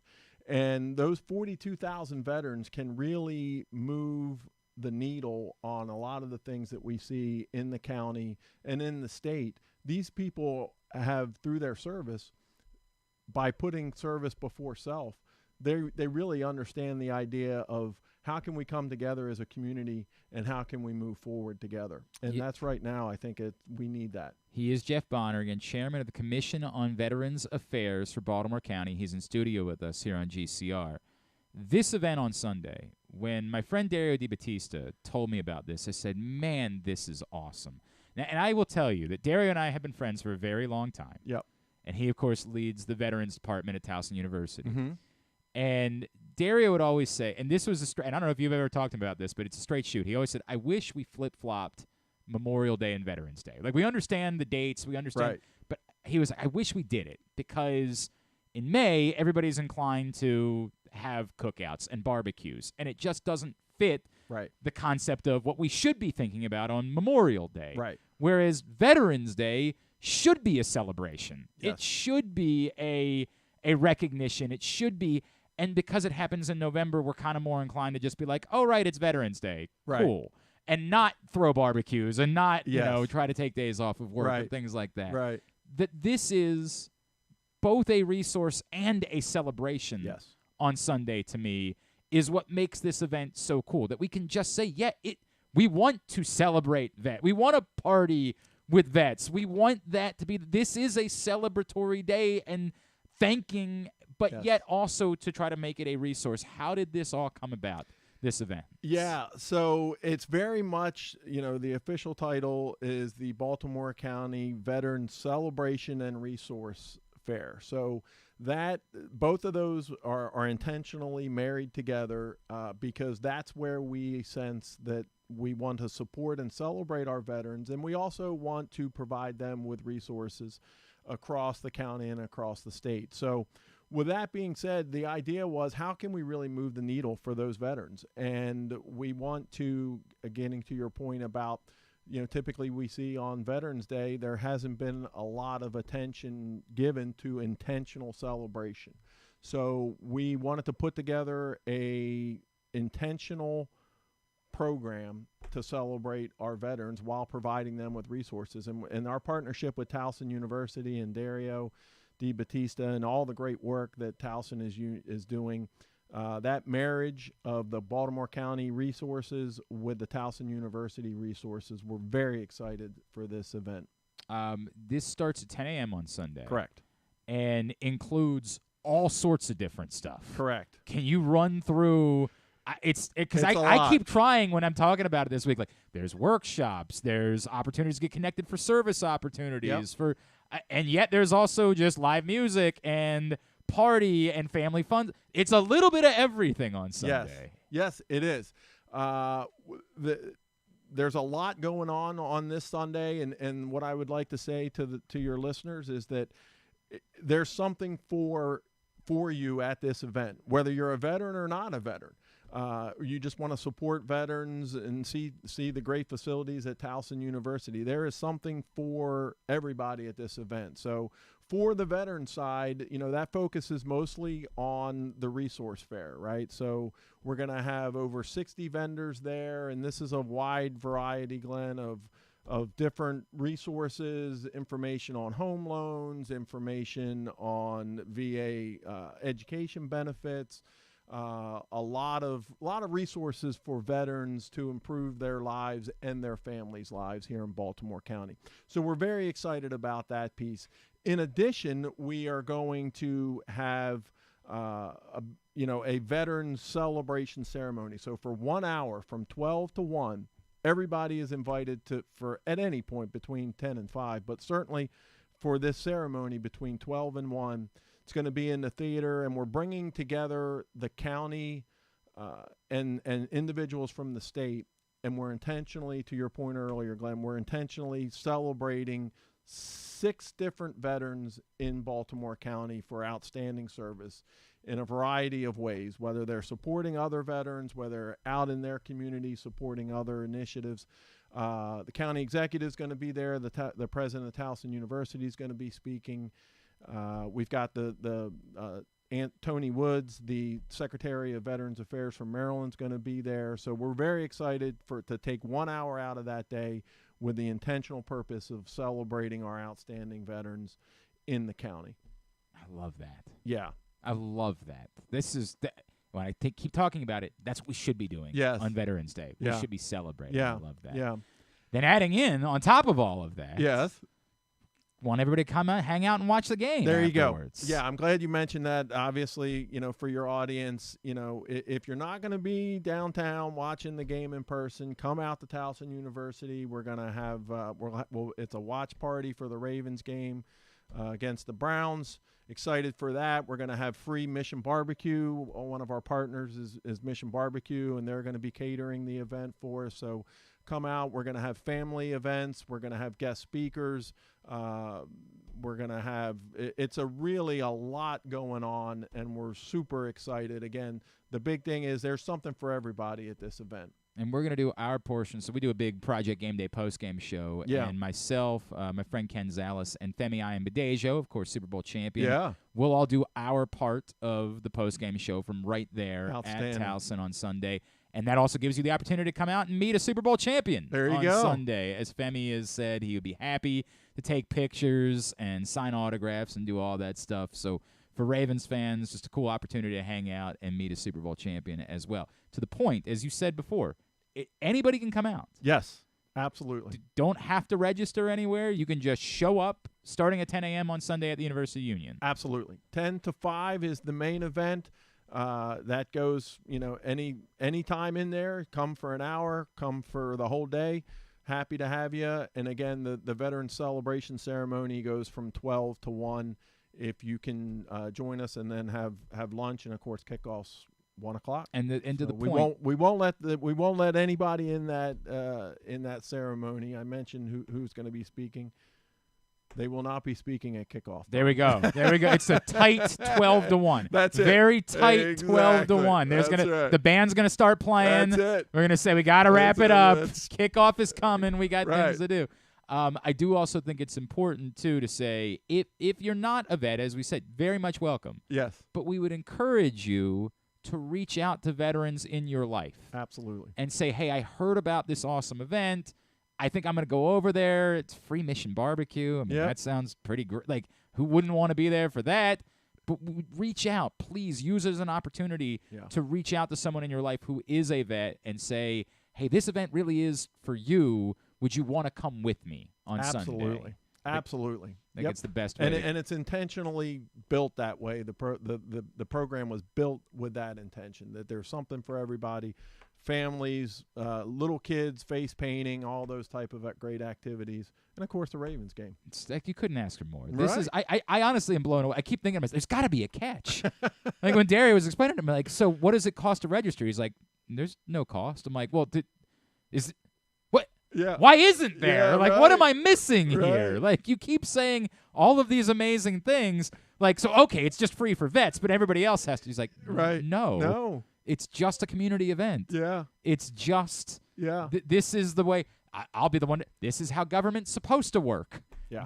We're supposed to do things for the community, for our citizens. Right. That's the idea of how this whole thing works. So I am honored to be a part of this thing on Sunday. Thank you. I am really looking forward to it. Yeah, we're going to move the needle for some veterans on Sunday, and we're going to make our community a better place to be. So super excited. Thank you so much for your support, Jeff, Glenn. if someone wanted to know more about the commission, about the work that you guys are doing, I would say if they wanted to know more about I don't know what else I can tell you about the event. Yeah. Show up. Right. Just show up. University Union at Towson, 10 to 5 on Sunday. That's what you need to know. That's it. I don't know where else. Is there a website? Just come out. But for what you guys are doing, is there anywhere that I can direct them or any way they can get in touch with you? Yeah, that's great. Absolutely. Yeah, so our information is on the Baltimore County website, baltimorecountymd.gov. You can find out information on the commission and what we're doing there, and then of course we reach most of our folks through Facebook, and that's just Baltimore County Commission on Veterans Affairs. So. The most simplistic and dumb guy thing I can say is thank you for your service. Oh, thank you. Jeff. I mean it. I want you to know that. I mean the world. And it is an honor for us to be a part of this event on Sunday. And appreciate all the great work that you're doing for veterans in our area. Outstanding. Thank you so much, Glenn. Jeff Bonner, appreciate you coming in studio and hanging out with us this morning. When we come back in, former Raven AQ Shipley, he is enamored with what they're doing up front in the run game. He'll tell us more about it next. It's Glenn Clark Radio. Why bet with the big boys this football season? Instead, try your hand with the local book, Superbook Sports, this fall. Superbook Sports is the book next door. Just a dedicated team of the best odds makers in Las Vegas, making sure you get the best prices and parlays anywhere. And now, Superbook will give you a bonus of up to $250 when you sign up and wager on the same day and use the promo code GlennClark23, GLENNCLARK23. So bet with the best and use the promo code GlennClark23 this football season with Superbook Sports. Visit superbook.com for terms and conditions. Gambling problem? Call 1-800-GAMBLER. What's up, everyone? It's Tyus Bowser, and I've had so much fun hanging out with Rita and putting up with Glenn the last couple years that I've decided to do it again. Season 3 of the Tyus Bowser Show is happening this year, as we'll be all over town, giving you the chance to get to know me and some of my teammates. As we talk football, life in general, and just say what needs to be said. You can find out more about the show by going to PressBoxOnline.com/Bowser. If you don't live in the area, you can watch the shows live on Facebook and YouTube. And if you miss one, you can listen Friday nights at 105.7 The Fan. So we'll see you all season long for the Tyus Bowser Show, a partnership of PressBox and Great Ace Memorabilia. The next Tyus Bowser Show is Tuesday, November 21st at Mother's North Grill in Timonium. It's brought to you by Superbook Sports, AJ Michaels, and HelpMyGamblingProblem.org. There's so much focus on sports betting these days, but I want to talk about an area that nobody wants to gamble on, where you choose to go out and spend your hard-earned dollars to eat. The Costas Inn is no gamble at all. The quality on their menu is outstanding, and the value is off the charts with a great and varied list of specials Monday through Friday. And the staples of the menu, whether it's salads, burgers, fish, they're all fantastic. And I haven't even mentioned the crabs or crab cakes yet. So check out the menu for yourself at CostasInn.com. When choosing a place to dine, never gamble on the food you put in your belly. The Costas Inn at 4100 North Point Boulevard, or call 410-477-1975 for reservations and your steamed crab orders. What company has the expertise to make your home healthier by purifying your air and killing all viruses, allergens, and bacteria? A.J. Michaels, Heating and Air Conditioning in Baltimore and Annapolis, ajmichaels.com. Visit Harford County. Gear up for the holidays by supporting local with Small Business Saturday on November 25th. Take in the dazzling sights of the season with a Ladue Christmas at Ladue Topiary Gardens. Enjoy holiday lights, sing along to holiday songs, reserve a carriage ride, and sit on Santa's lap in Bel Air's Winter Wonderland, happening every Saturday from November 25th until December 16th. Nothing sparks that holiday joy quite like a festive parade. Head to visitharford.com and click on Events to see the full list of parades and so much more. In Maryland, you're welcome. Whether your focus is luxury and comfort, convenience and technologically advanced connectivity, or sporty performance and aggressive styling, we've got the perfect Highlander for you. Check out buyatoyota.com for deals on new Highlanders from your local Toyota dealer today. Sure, Glenn may be in his 40s now, but he looks just as good as he ever has, and he's still as sharp as he ever was. And I say both those things without even a shred of irony. Find out for yourself right now by watching the show at facebook.com/PressBoxSports or youtube.com/PressBoxOnline. And as we pointed out, Project Game Day will emanate live from Towson University in the Veterans Day celebration on Sunday. Project Game Day every game day this season. Myself, Rita, Femi, KZ, Stecca, the whole crew. Come join us each and every game day all season long. Facebook.com/PressBoxSports, YouTube.com/PressBoxOnline, or PressBoxOnline.com/GameDay. It's all brought to you by AJ Michaels, Superbook Sports, and HelpMyGamblingProblem.org. This guy, always one of my favorites when he was in Baltimore, and he has turned into a media mogul. He is also an avid tanner, as we know. And this week on the Pat McAfee Show, he was given all kinds of praise to the Ravens' run game and offensive line, particularly Tyler Linderbaum, who we all love, getting downfield and kicking the same guy's ass twice on the same play on Sunday. Always a pleasure to welcome back to the program our friend, Mr. AQ Shipley, who is with us once again here on GCR. AQ, it's Glenn. It's always great to catch up, brother. Thank you for taking the time for us. Glenn, always a pleasure. Good to hear from you, my man. Dude, it is great to hear your voice. Man, what an ass kicker Tyler Linderbaum has proven to be, right? Like that, I know it's just one play and like it's one thing, but seeing him just get downfield, like I have more scalps that I want to get. I just want to kick someone else's ass. Like, it's got to be the coolest thing there is when you're an offensive lineman. It's funny. It's one of the things that you always say as offensive lineman, right? It's like you hear it so many times, and it's so cliche but so true. You want to impose your will, right? And so when you hear that, it's like, what does that mean? Well, just watch that clip.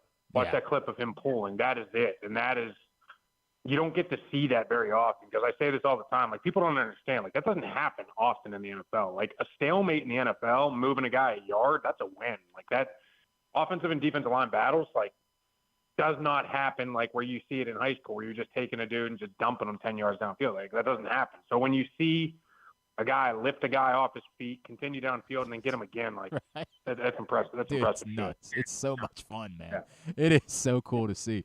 AQ, it's funny because the Greg Roman offense here in Baltimore, we're like, right, that's why they're running the ball successfully, because that's the offensive style.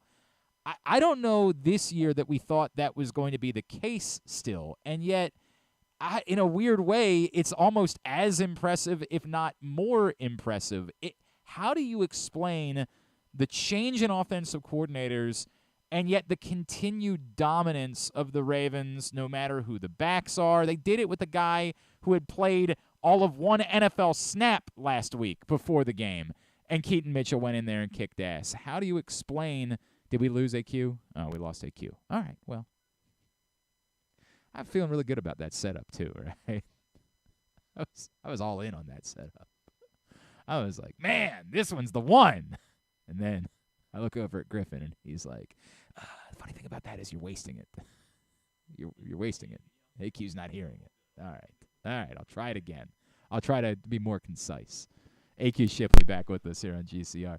AQ, the move from Greg Roman to Todd Monken, I think a lot of us thought the Ravens might not be the same type of run offense, but yet they've been as effective, in maybe ways more effective. Like, how do you explain what it is they've been able to do this year in the run game, despite the fact that they got away from the coordinator that everybody thought was the best run game coordinator in football? I think you nailed it, right? It is almost more impressive because, again, you did not expect it. You expected it with Greg Roman because that's what he's done. That's what he's done for years and years and years. But I don't think I saw – like, listen, when you're a coordinator, I think the best way to put this is you watch it over and over again. You watch Luke Getsy. I'm just going to throw that name out there, right? He goes to Green Bay, and he's trying to run the same exact offense he ran with Aaron Rodgers, and he's got a completely different quarterback and completely different set of personnel, right? That's typically what coordinators do. You don't typically see coordinators being able to adapt to their personnel. And that is what you are seeing, and that is what has been so impressive with Todd Monken. Because here's the deal. You come in, you got a stud fullback. Ricard is an absolute animal. Yep.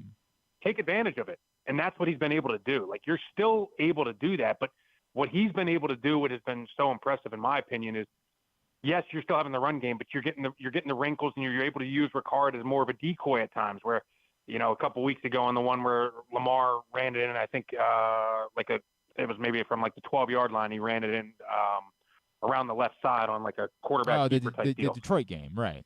Yeah. The Detroit game, exactly, right? So everybody's following Ricard when they see him in motion and they see him going to the right, and boom, and gets all their eyes. And like, I actually did that clip on my show, and you see Jack Campbell, first-round linebacker, Anzalone, you see Aiden Hutchinson, you see everybody go to Ricard, which opens up the whole thing to Lamar being able to keep that around the edge. And so you're seeing that. And then now you get a more sophisticated passing attack, and you got a wagon right now. Baltimore's, they are just rolling, and it is cool to watch. It's funny because I remember talking to Pat in the offseason and him like admitting to me, dude, I don't know what my role is going to be. Like, I don't know. You know what I mean? Like, that's the nature of being a fullback in the NFL. You get a coordinator change, he's not sure. And as it turns out, he's just as valuable, if not more, in this offense, which is, we love that because we love Pat Ricard. The other element of this, and we heard a couple Seahawks players talk about this after the game, the mere presence of Lamar Jackson, and there are not as many design runs in this offense for Lamar, but the presence of Lamar Jackson and how that befuddles a defense and what the Ravens might be doing on a particular play. Can you try to explain for dumb guys like me how that might put defenses in fits, just knowing Lamar Jackson is there, and the struggle of trying to figure out what the Ravens might be doing from play to play?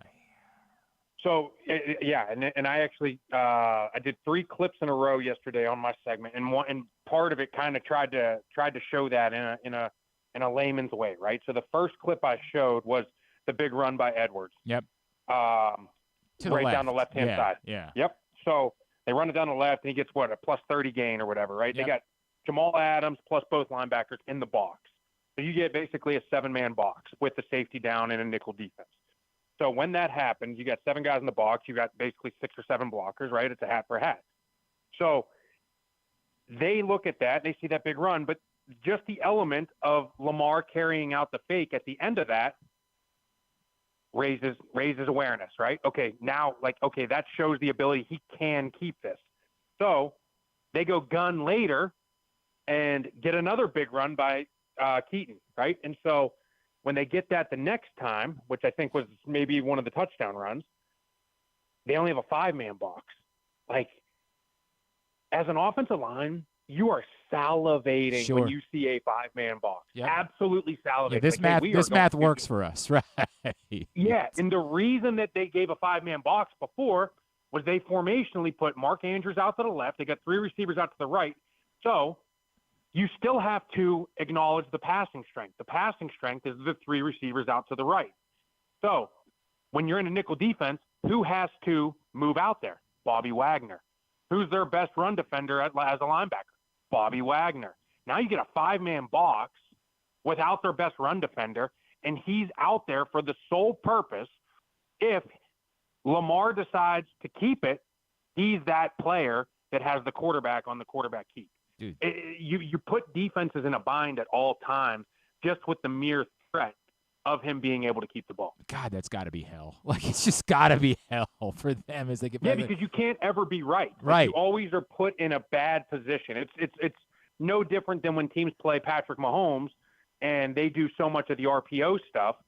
The will linebackers always put in a bind because they man the backside. They don't block the will linebacker, but the will linebacker also has to handle the weak side slant. So if the will linebacker plays the run, Mahomes is going to hit the slant. If he plays the slant, they're going to hand it off, and you get a big gash out the backside. So it's putting defenses in position where they can't be right. Is there, we saw the Cardinals just essentially try to cut off the outside 2 weeks ago, and say, we'll live with kind of being paper cutted to death if we're not giving up the bigger play. It didn't work, clearly, but is there a best case scenario for what you do against this Ravens offense right now? That's probably it. I mean, I think the Cardinals probably had the best game plan. That was a game where it was, treading in mud the whole game for Baltimore. You didn't see a ton of, big chunk plays in the run game because they were just, again, like you said, they were trying to handle the edges, keep everything, between the tackles. And that's probably your best case scenario. But at the end of the day, they got a great offensive line, and it's led by their guy in the middle, right? He's, I think the knock and the thing on him coming out of the draft was oh, well, he's super athletic. He comes from Iowa. He can run. He can do all this stuff. He can pull. Can he be physical? Well, yeah, he's physical too. The dude's got it. I mean, he's a former wrestler. He's incredible balance inside. He's got incredible torque, incredible strength, incredible leverage, right? When you have him kind of setting the tone for the boys up front, it's, you can run up the middle and you can also get to the outside. And they do so much cool stuff too. Todd Monken does such a good job. I don't know how much you guys have paid attention to it, but all the tackle over stuff, all the unbalanced stuff, you put Stanley and Moses on the same side when they're both healthy, right? That puts defenses in a bind too. Now you have to adjust to that. Now we have to move one gap over to where the tackle is, and now you can do all kind of other stuff off of that. It's so cool. So I feel like part of that, and the guy that I wanted to talk to you about, I don't know that you and I have ever had a conversation about him, is McCary, right? And when you talk about the things they're able to do, his flexibility, and you, I'm not trying to say you aren't a versatile dude. You could do some different things. Everybody knows you as a center, but I know you could play some other stuff. But this guy, 1 week, to be playing left tackle really well while Ronnie Stanley's out. Then last week he's playing right tackle really well while Morgan Moses is out. Oh, and by the way, he'll also be the backup center sometimes. I know they went with Mustafa this year, but he's done that. How nuts is it what Pat McAfee brings to the Baltimore Ravens, and how much does that allow for what you talked about with the creativity of Todd Monken to say, we have this dude that can do anything, and it allows us to kind of to have some fun and do some crazy things on the line? It's huge. Again, another thing that people don't talk about enough, and I'm glad you brought that up, because what he's been able to do, you're right, he plays at a very high level, almost to the point where you don't even notice when the starters aren't in. And that is big. And one of the things I was, looking at yesterday, I was watching some film in New England, and, like when Trent Brown's not in, it's a glaring difference, right? And usually it is a glaring difference between starter and backup. And I mean, ultimately, you just got to look at their paychecks. To be quite honest with you, there's a reason why this guy makes $25 million and this guy makes $980,000 or whatever it is, right? And so whenever you see that, glaring differences. So whenever you do have a guy that's out injured and a guy can step in and you don't notice it, and oh, by the way, at any position, it is absolutely huge. And that is the difference when teams can continue to stay on track, because there's going to be injuries, especially on the offensive line. When you can have quality backups that can step in and the level of play doesn't drop, that is how you stay on runs. That is how you stay on winning tracks. I think he's the most underappreciated player in football, man. Like, what he is able to – and I get it. They paid him a little bit of money to do this. Like, they thought this was a priority that they wanted to have. It is crazy to me. As far as what you saw – do the Ravens have to find more snaps for Keaton Mitchell after what he did last week? Like, do you find yourself saying, no offense, and look, he and Gus to me seem like a perfect compliment. No offense to Justice Hill, who's played well when he hasn't, been having the mesh issues with Lamar Jackson. But when you've got that speed and that balance, which I didn't realize, like that was the part I hadn't seen. When he was running through contact at the line and not losing pace, that blew me away. Do you find yourself saying you've got to find more snaps for that dude moving forward? I think it's very similar to the situations you've seen down in Miami, right? Yeah. Achan, right? Like it's a guy that like, oh, okay, well, look, we got this guy. Like we know he's talented, but until he does it in a game, who knows? Well, then he does it in a game, and it's like, we got to get this guy in more, right? Like we got to figure out how to get this guy on the field more. Now, the one thing that you also have to give a lot of credit to, and this is what you have to say. I mean, in Baltimore over the last couple of years, like they've had running back injury issues pretty consistently. Yep. And it didn't matter who they put. Heck, you bring Kenyon Drake off the street last year, and he's running for, 80 to 102 touchdowns in a game. It's like, okay, this is why scheme matters. This is why talent matters. This is why a good offensive line plus scheme, you can put me in the backfield playing running back, and I can probably run for 60. Now you put the speed in there, and that's when you get the home runs. And so, not to take anything away by any means from Keaton, just unbelievable game, unbelievable what he did, and it's obviously a thing. But yes, to answer your question in a twofold answer, yes, he needs to get more touches, but I think a lot of the credit also needs to go to the offensive line and the scheme as well. That's very fair. Very fair. All right, AQ Shipley. Before I let you go, if I could, because I like to ask this to guys, you weren't here for very long, but you saw what this like the fact that John Harbaugh is still here a decade later and they're still in this position, can you speak to, and Chuck talks about it a lot when we talk to Chuck, right? Like, can you speak to what it is about this organization that here we are and they're still in this position with the same coach, and this continues to work, and the Ravens continue to be, year after year, one of the best and model organizations in all of football? Super impressive. I talk about it quite often, right? Pittsburgh's another one, right? Pittsburgh, Baltimore, Green Bay for so many years, New England for so many years. If you look at the culture that they believe in, it's unwavered. It is unwavered. Like, who they want to be never wavers. And I think that is a big part to do with John Harbaugh, a big part to do with DeCosta and Ozzie and kind of everything that they've built themselves on.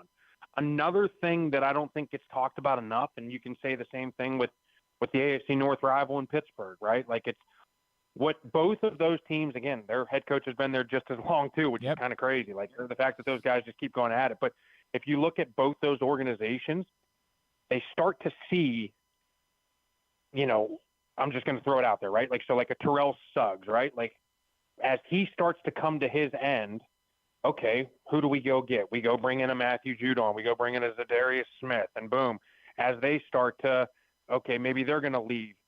they just replace and plug with the same players and the same mindset and the same culture. Paolantonio leaves, and they bring in Brandon Williams, and Brandon Williams leaves, and now you got Pierce and Madubuike, and it's all just replacing the same people. James Harrison leaves, and you bring in T.J. Watt and Bud Dupree, and Kiesel leaves, and you bring in Cam Haywood. It's just having a belief in who you are and constantly plugging and playing and drafting for the same people, and you never have to change coordinators, and the schemes really never change, and it's just an unwavering belief in who you are, and you continue to go that route. And I think that's the biggest thing. And then also culture, and the guys before continue to say, hey, this is what we do here. This is what playing like a Raven is. This is how we win. This is what we do. We're starting to get some Ray Lewis vibes and Roquan Smith, bro. Like, it's that type of replacement where we're like, wow, that guy, bingo, man, like that. The impact of that dude is real. All right, in the trenches, you want to remind everybody, I think everybody sees you on Pat's show, but everything you're doing, you want to remind everybody where they can find you? Sure. Yeah, every Wednesday, in studio, live, we are 12 to 3.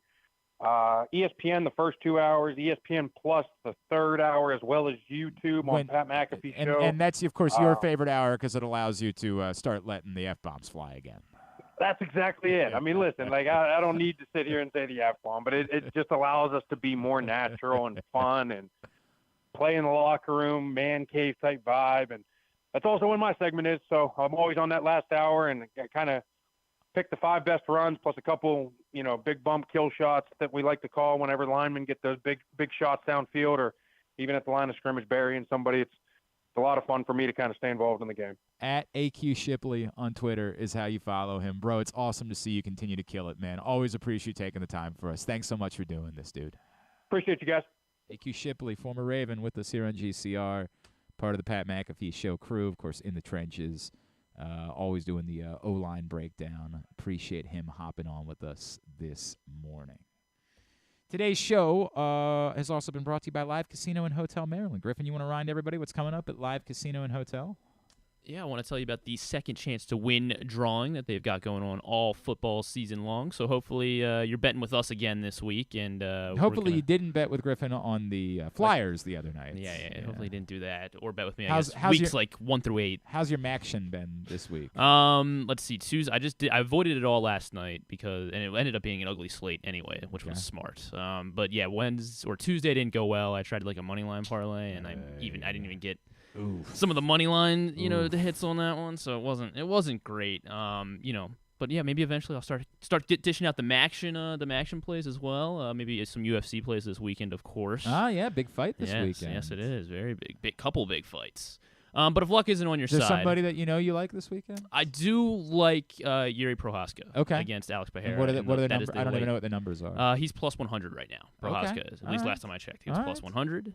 So I like that. But otherwise, it's just to win. Just to win. Yeah, I'm going to take him just to win. You get plus odds. I'm going to take that because he can do it in a variety of different ways. We've seen him do it in a bunch of different ways, and we haven't seen him lose in just about forever. It's been like 8 years since he last lost. So I'll take Prohaska against Pereira, who's only going to be fighting his second light heavyweight fight. Otherwise, a really good card because it's a very not like a ton of heavy favorites. It's Pavlovich and Aspinall, right? Are fighting for the heavyweight. And what's the women's fight? The women's fight is Mackenzie Dern and Jessica Andrade. Not a title fight, but it is a high level. It's a good one there. Mackenzie Dern is one of my favorite fighters, so I'll take. I'm going to lean Mackenzie Dern there. I'm not going to make it an official play, I guess. All right. But I do lean Mackenzie Dern because she's one of the best BJJ practitioners out there. Okay. So if it goes to the ground, it's over. But the question is, will she be able to get it to the ground? Right. So and I think she will. If you make any of those bets and you lose them, you're not going to. But yes, if you do lose, if maybe you hear what I say and you waver a little bit. Yeah. You can take that losing bet over to the FanDuel Sportsbook at Live Casino and Hotel Maryland. And turn those losses into winning opportunities, again, with the second chance to win promotion between now and January 4th, 2024. All Live Casino and Hotel Maryland rewards members will be able to enter their losing bet slips into the second chance to win drum, and then 2 nights a week, 20 different winners will be chosen. Prizes ranging from Live Casino and Hotel Maryland apparel, sports and social, ultimate happy hour, as well as cash and free play prizes worth up to $500. Drawings will be held every Thursday and Monday at the FanDuel Sportsbook at Live Casino in Hotel Maryland in Arundel Mills. Must be 21. Please play responsibly. For help, visit mdgamblinghelp.org or call 1-800-GAMBLER. Very good. Let's get a tidbit. Tidbit is brought to you by the print issue of PressBox, which is available for free at your neighborhood Royal Farms, any of the hundreds of locations around town where you find PressBox. Also, you can read it all at PressBoxOnline.com. Todd Karpovich's story about the survivors, the position players who were held over from the Duquette era to the turnaround for the Baltimore Orioles, Hayes, Mullins, Santander, and Mountcastle. Lots of college basketball in this print issue. Lots of Brooks Robinson reflections. Really great stuff in this print issue of PressBox. Again, go pick it up for free. Not a whole lot of sports, I guess. Last night, it was like nothing. New stats. It doesn't have to be something to I missed. Yeah, something that I missed. The Jets on Monday night became the only NFL team in the Super Bowl era to have their defense collect 5 sacks, hold their opponent to under 200 yards, and still lose, and not allow allow any 25-yard plus plays, and still lose the game by 20 points. Yikes. They lost by 20. Yikes. While their defense still did all that. Everybody keeps talking about when is Robert Saleh going to learn he can't play Zach Wilson? Like, who do you think is the other option? Trevor Siemian? You think it's going to be Flacco? better? I mean, I just don't take Flacco. I get it. It sucks to not have a quarterback that's good enough. I understand that. But that's what happens when your quarterback gets hurt. It would be like us last year screaming about, well, you got to do better than Tyler Huntley. With what? Can you throw somebody else out there just for funsies? I guess. Just to say, let's do something different for the sake of it. But assuming that there's we all get enamored by the once-in-a-generation where you see something like Brock Purdy last year or, Nick Foles the year that he replaced Carson Wentz, where once in a million years there's some talented, and we've still the jury's still kind of out on Brock Purdy, by the way. And Nick Foles, it didn't last. It worked for a stretch of games, and then it all fell apart not that long after that. It is. I just don't know what you're asking for. You really think that Trevor Siemian, again, if your argument is, I know there's no reason for me to think it's going to be good, but just do something else anyway, fine. But, come on, dude. What do you think you're getting out of that? Gold gloves were dished out on, what was that, Monday night, I believe? Sarah Langs tweeted Sunday out. night, actually, which is why would they do that in the middle of football? Who knows, yeah. 13 first-time winners this season, second most in a single year, behind the 14 first-time winners last season in 2022, as MLB is dishing out more gold gloves. It's also the 4th straight year with 10 first-time winners, over 10 first-time winners. I don't care because no Orioles were involved, so it's a sham. Yeah, it is a sham. Josh Dubow from the AP pointed out that Tommy DeVito, who was announced as the starter for the Giants this weekend, who are favored or who are 7 or 16.5-point underdogs, I believe. It might be up to 17 now against Dallas. Man, you gonna bet it? Really? Tommy DeVito will set the record in a non-replacement player season with 10 rookie starting QBs. The previous mark, since QB starts were tracked in 1950, was the 9 different rookie QBs in 2019. You asked me to remember who the 2019 rookie quarterbacks Do you think you can name all were. 10 this year? I bet I could. This year? Yeah. Do you want to do which one do you want to do? I'll do that first. Okay. Stroud. Yes. Why do I never have a real pen here? I always have this stupid permanent mark. I got it. I got one in my pocket. I might steal them. That might be the reason. Stroud, Young, Richardson. DeVito's the 10th. O'Connell. Aiden O'Connell of the Vegas Raiders. Clayton Tune, good one. I completely forgot about him. Man, there wasn't much to. Your boy Will Levis. Dorial Thompson-Robinson. DTR. Tyson Bagent is a rookie. I'm missing one. You're missing one. Oh, Jaron Hall. Yes. Jaron Hall. Yeah, there you go. Those are the 10 rookies. Now, 2019 rookies? 9 of them. Hey. All right. Now I got to go back to the 2019 draft. The 2019 draft was Kyler Murray, right? Kyler Murray, yes. He started all 16 games that season. They went 5-10-1, the Cardinals. Would that have been Daniel Jones? Daniel Jones made 12 starts for the Giants. Then would that have been? That wouldn't have been. That wasn't Trubisky. Trubisky would have been before that. Trubisky was 2017. Yeah. Who else would have 2019 been? Oh, this might not go well for me. This might be a steamer. 2019. Yuck. That wouldn't have been. Herbert was 2020, right? Yes. Herbert, Burrow, Tua. Darnold? Nope. No, Darnold he was was before 2018. that. Yeah. Oh boy. Oh boy. He made 12 starts for the Jacksonville Jaguars. Jacksonville Jaguars in 2019. And has replaced one of the injured rookies who started this year. Then replaced one of the injured. What? Was replaced by? No, he replaced an injured rookie from one of the 2023 injured rookies with a different team, not the Jaguars. Oh God! I'm like, what in the world are you trying to say? 2019. He replaced. He came in when a rookie this year. Oh, Gardner Minshew. Gardner right. Minshew. Yes, he made 12 starts for Jacksonville as a 6th-round rookie. Damn. All right. You're gonna have to do one of these for basically everybody now. Washington quarterback, unfortunately. Oh, Dwayne Haskins. Dwayne Haskins made 7 starts with Washington.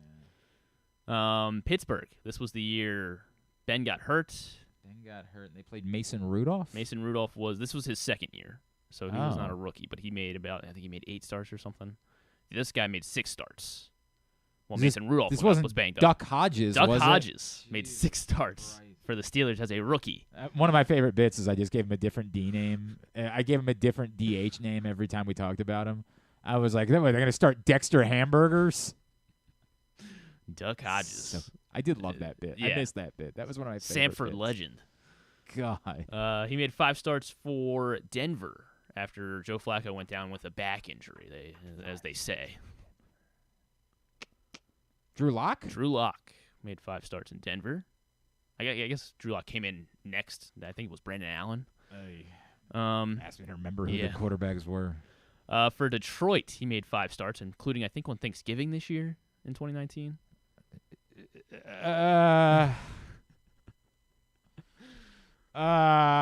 Made 5 starts for Detroit in 2019. That was, of course,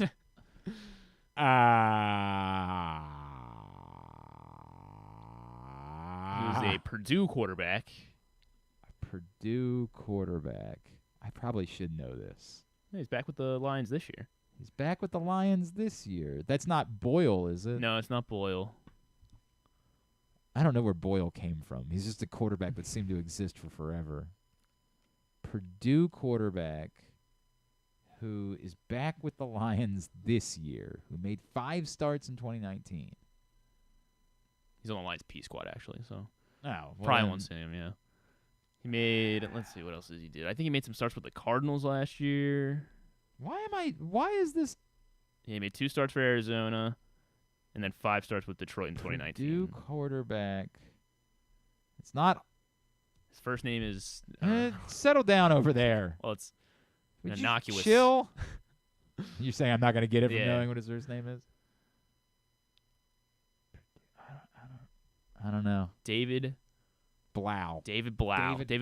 Son of a bitch. For Detroit, made 5 starts in 2019. 2 more rookies. God damn, man. I know, these ones are tough. Cincinnati, this was the year right before they were tanking for Burrow. This was the year they were tanking. No, it wasn't McCarron. I think he was 2018. I don't know. Or 7. No, Finley? Ryan Finley. Yeah. NC State. 3 starts for the Bengals. And then he was a higher pick. He was like a 4th round pick or something like that. He was somebody they thought might be a player, right? Like this was a guy that it was like let's just see, because there's a non-zero chance he could be the answer. Obviously, it worked out for them in the end. But wasn't he not?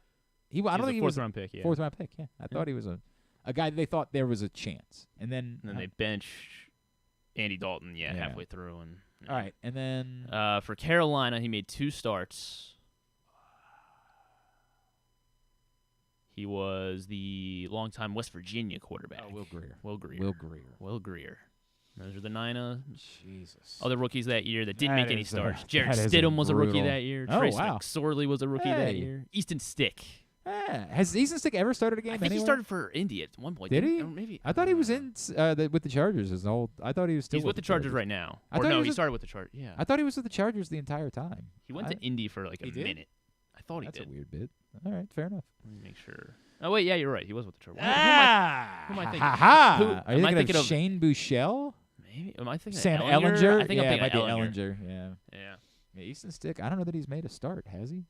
No, he hasn't. So North Dakota State legend Easton Stick. It's worked out just about as well as it has for Trey Lance, for what it's worth. Gone about the same. All right, very good. That is Tidbit. Tidbit also brought to you by the Tyus Bowser Show, which returns Tuesday, November 21st. We will be back at Mother's North Grill in Timonium for the next Tyus Bowser Show. Come hang out with us. Find out more, PressBoxOnline.com/Bowser. It's a partnership of PressBox and Grade 8's memorabilia. It's all brought to you by AJ Michaels, Superbook, and HelpMyGamblingProblem.org. Tonight, football, technically. Panthers-Bears at 8:15. And no, Justin Fields is not returning this week. So a true barn burner. Zero reason to watch this football game. Do I start Deontay Foreman now that I should ask Ken this? Now that I think because Roshan's not playing. I guess. I don't know, man. Amazon Prime Video for that at 8:15. And really what it'll be worth turning into is to see how much Al Michaels hates himself. Because he used to just be able to pass these games off to Tirico. Like, I'll just go ahead and let Mike do this one. I don't think they have a backup on Amazon. I could be the backup if they want. Yeah, you want to? Yeah. Call him. Yeah. Griffin would be the most excited any human being has ever been. We got Bears, Panthers. You want something to watch tonight? Towson Coppin tonight at 8 o'clock over at the Physical Education Complex. Good local rivalry. Coppin State's got their in-house Coppin State tube. You can watch it on that. Morgan's at home tonight at 6 against Cheney. MorganStateBears.com. NBA tonight, Bucks Pacers at 7, Hawks Magic at 9:30, ESPN Plus for Stars Blue Jackets 7:30, Oilers Sharks at 10:30. College football tonight, Virginia Louisville at 7:30 on ESPN, ESPNU Southern Miss and Louisiana at 7:30 as well. Round 1 of the PGA's Bermuda Championship at 1 o'clock on the Golf Channel. MLB Network for the Silver Slugger announcement tonight at 6, and Impact Wrestling at 8 on Axis TV. Anything non-sports? We should be like, there should be real guests at least on the talk shows moving forward. They have Jared Leto tonight on Fallon. Okay. As well as AJR. What's Jared Leto plugging? Leto is... Because you're allowed to plug now, I guess. Yeah, I know. Well, who knows? I think the only thing I saw about him that's coming up is that Seth freaking Rollins wants him to play him in a movie. Wants Jared Leto to play Seth freaking. Does Seth Rollins think that... I can't believe you called him Seth freaking Rollins. Isn't that his name? Does Seth Rollins think that he's relevant enough for there to be a movie made about him? I mean, if your name is Seth freaking Rollins. No disrespect. I like Seth Rollins. Seth freaking Rollins? Shut up. But he thinks that he... Anyway, go ahead. You see John Rothstein said one of the games to watch in college basketball is John Brown at Baylor. Why? I don't know. But that was on his list of like 5 games. Does Baylor stink? And like they're... No, they won. They beat Auburn in a great game Tuesday. So what am I missing? I don't know. But everyone's flaming him for with all due respect, I don't get content from John Rothstein. He's a carnival barker. Sesame Street apparently is there's season 54 premiere on HBO. On HBO, Max. right? Because Yeah, HBO owns. Well, they start on HBO now, but then they eventually end up on PBS. Like I think was the deal that they worked out. Where like HBO owns it, but they still let PBS license it or something like that. Because remember, a few years ago, Mitt Romney was like threatening to get rid of PBS. Like if he government spending, like it was like a wasteful government spending, and it became a big thing where people were like, "Dude, are you really going to war with Big Bird? Is that really what you're like in a debate?" And Mitt Romney, who seems like largely a reasonable guy and probably a pretty agreeable, like I think there are a lot of things that I would find myself agreeing, others that I certainly would not, but a lot of things that I would find up agreeing with Mitt Romney. But like, dude, you're really using that as your platform? Like, I'm going to get rid of PBS? He said it during a debate. Like, I'm sorry, PBS, because like one of the moderators was a PBS personality, and he was like, "Well, you would be gone too." And like, dude, that's you're not. I understand the thought process. Like, I'm not opposed to like wasteful, but like, dude, going to war with PBS. Like, come on, man. They gave us Mr. Rogers. Like, no, dude. Chill with all that. I guess there's really not a whole lot. Hillary Duff and Please Don't Destroy will be on Seth Meyers. I didn't know Please Don't Destroy is like touring. They are? I don't know what that would be. Just like stand? I don't know, right? Because I remember going to see Lonely Island, and it was amazing. But they do songs, right? Like, so, and I don't think they were actually singing. I'm pretty sure they were lip syncing. But who cares? Like, it was awesome. I don't. Did you watch Popstar? Yeah, but I didn't. Oh, come on. It was great. It was good. It was fantastic. It was not more than good. I don't know. Like, do they do skits or do they do stand up or what does? Yeah. I mean, I love Please Don't Destroy. I think their sketches are awesome, but I don't know what it is that I will watch some Please Don't. I will find myself spending an hour just watching Please Don't Destroy. Sometimes at the gym. That's what my accompaniment is. I put it on my phone while I'm doing like the elliptical, and I just watch Please Don't Destroy sketches. But I don't know if that's what they would do because they're coming to DC, and I was like, maybe I would go to that. I bet it would be. I don't know how I feel about it. There's a BTS concert special on Prime Video. After the game, I'm assuming, because that's what they always do. Music. Oh yeah, maybe that is. Maybe they that always is do the concert after the game. Yeah, maybe that, or maybe it comes out. I'm not sure, but there's a BTS thing. I would assume it is the season 2 finale of Loki on Disney Plus. Oh right, yeah. And Marvels is this week. Marvels is tomorrow. I guess tonight technically you could see it, but very good. All right, thanks. But you don't want to miss Panthers Bears. Yeah, I can't do that.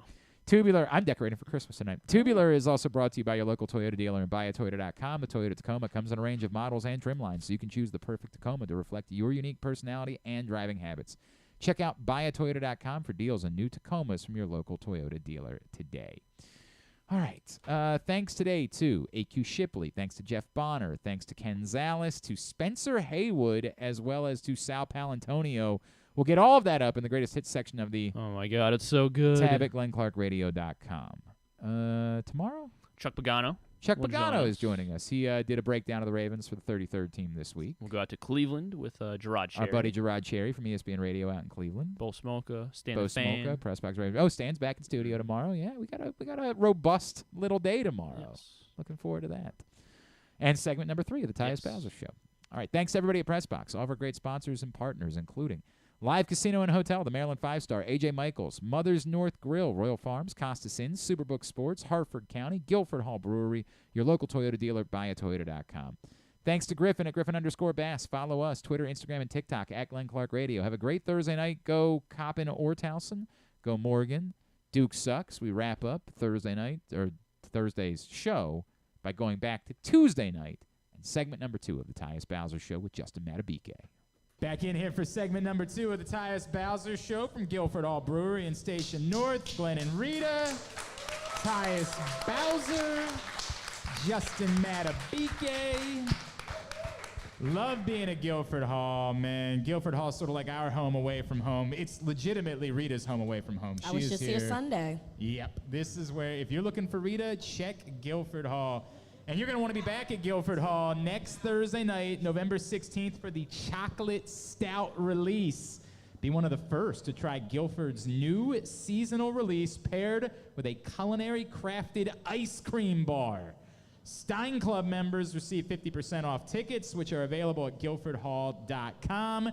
And if you're not in the Stein Club, you can join at guilfordhall.com. You'll get $5 half liters every time you visit, plus 15% off all merch and discounts on events. It's just $25 a month to unlock a world of exclusive benefits, discounts, and experiences that will take your love for beer to a whole new level here at Guilford Hall Brewery. Are you in the Stein Club, Rita? No, but I need to. Yeah, you do. Chocolate stout, I'm interested. You gonna be back here next Thursday night? I'm interested. That ice cream bar, that does sound pretty good. It does that sound sounds good. pretty good. Appreciate you. All right, so I wanted to talk for a second if we could, because you know how much I've been involved with helping out Mission over the years, and I know you guys had the opportunity to get back there yesterday, and it is a special place that does a lot of special things. Yeah. Can you tell people about why it is? Because you've gone back a couple of times now. I know why you've chosen to go back every year, and what's important to you about doing that. I think number one, Craig Singletary, our head of security. You know, he's always been like a brother to me. You know, he's always looked out for me, and, you know, he checks on me. And just having a guy like that, you want to do stuff for, you know, people in that matter. And for him, he's been doing this for years. And to just see. I think it's 2 decades. Yeah, a very long time. And you just see, you know, how much pride he takes in it. And he wants to help out his city. He's from here. And, you know, he's trying to do everything he can to, you know, provide and help his city in the best way possible. And, you know, this is my second year going to it. And just to see the smile on those guys' faces, you know, especially what they've been through and, you know, how hard working that they are. And it just kind of help them in the simplest way as far as giving them jackets and gloves, hats, things like that, man. It means a lot to them. And just to see, you know, Madubuike, Justin Tucker, Mark Andrews, like those guys that come out, you know, take time out of their day, especially after, you know, a game day like that, to just spend time with those guys, you know, for an hour or so, you know, that meant the world to them. So to do something like that, man, it's just been great. Justin, was that your first time going, or had you been to Helping Up before? Yeah, that was my first time going, and just seeing all those people there, just experiencing with my teammates, it was definitely something that I'm grateful to go for, and just cool to see those people and to give back. Bro, we're grateful that you went, man. Like, that means, I don't think you all understand what it means to those guys just to have support. Like, the idea that anybody would go out and support you at your lowest moment, the fact that it's you guys that are out there supporting, it's overwhelming. We're going to do another raffle this year. I've been having these guys sign a helmet this season. And at the end of the year, we're going to do a raffle to benefit the Helping Up mission. We're going to raffle off this helmet at the end of the year to help them out. That's awesome. Try to get them some things they need, like toiletries, underwear, stuff like that. So means the world. And real quick, we're still next Friday nights. Yes. We're doing it. Yes, we're doing it. This is the launch. The launch of, you know, my first event for my foundation. So I'm definitely looking forward to it. Definitely looking forward to it. So everybody needs to be watching social this week? Yeah, watch social. I'm going to definitely put it out maybe tomorrow, just to kind of put it out there, you know, let you guys know about it. But it'll definitely be Friday. It'll be downtown at one of the hotels. I'm going to give you all the further details of it. But it's going to be a great time. I feel like it's going to be, you know, an event not only for me to remember, but for a lot of others. And you got a lot of teammates I know that are coming out for it as well. Yeah, I'm going to put it out there as well for the guys that come out there. I know it's going to be a quick turnaround, especially, you know, after a game. So, but I got good teammates, and I feel like there'll be some guys that come out and support. So we love that. We love that y'all taking care of the people that need to be taken care of. All right, Mr. History Maker, Justin Madubuike. You want to talk about it? What's up? What are you going to talk about? You want to talk about Straight games with at least a half a sack, a new Baltimore Ravens record. I know, yeah.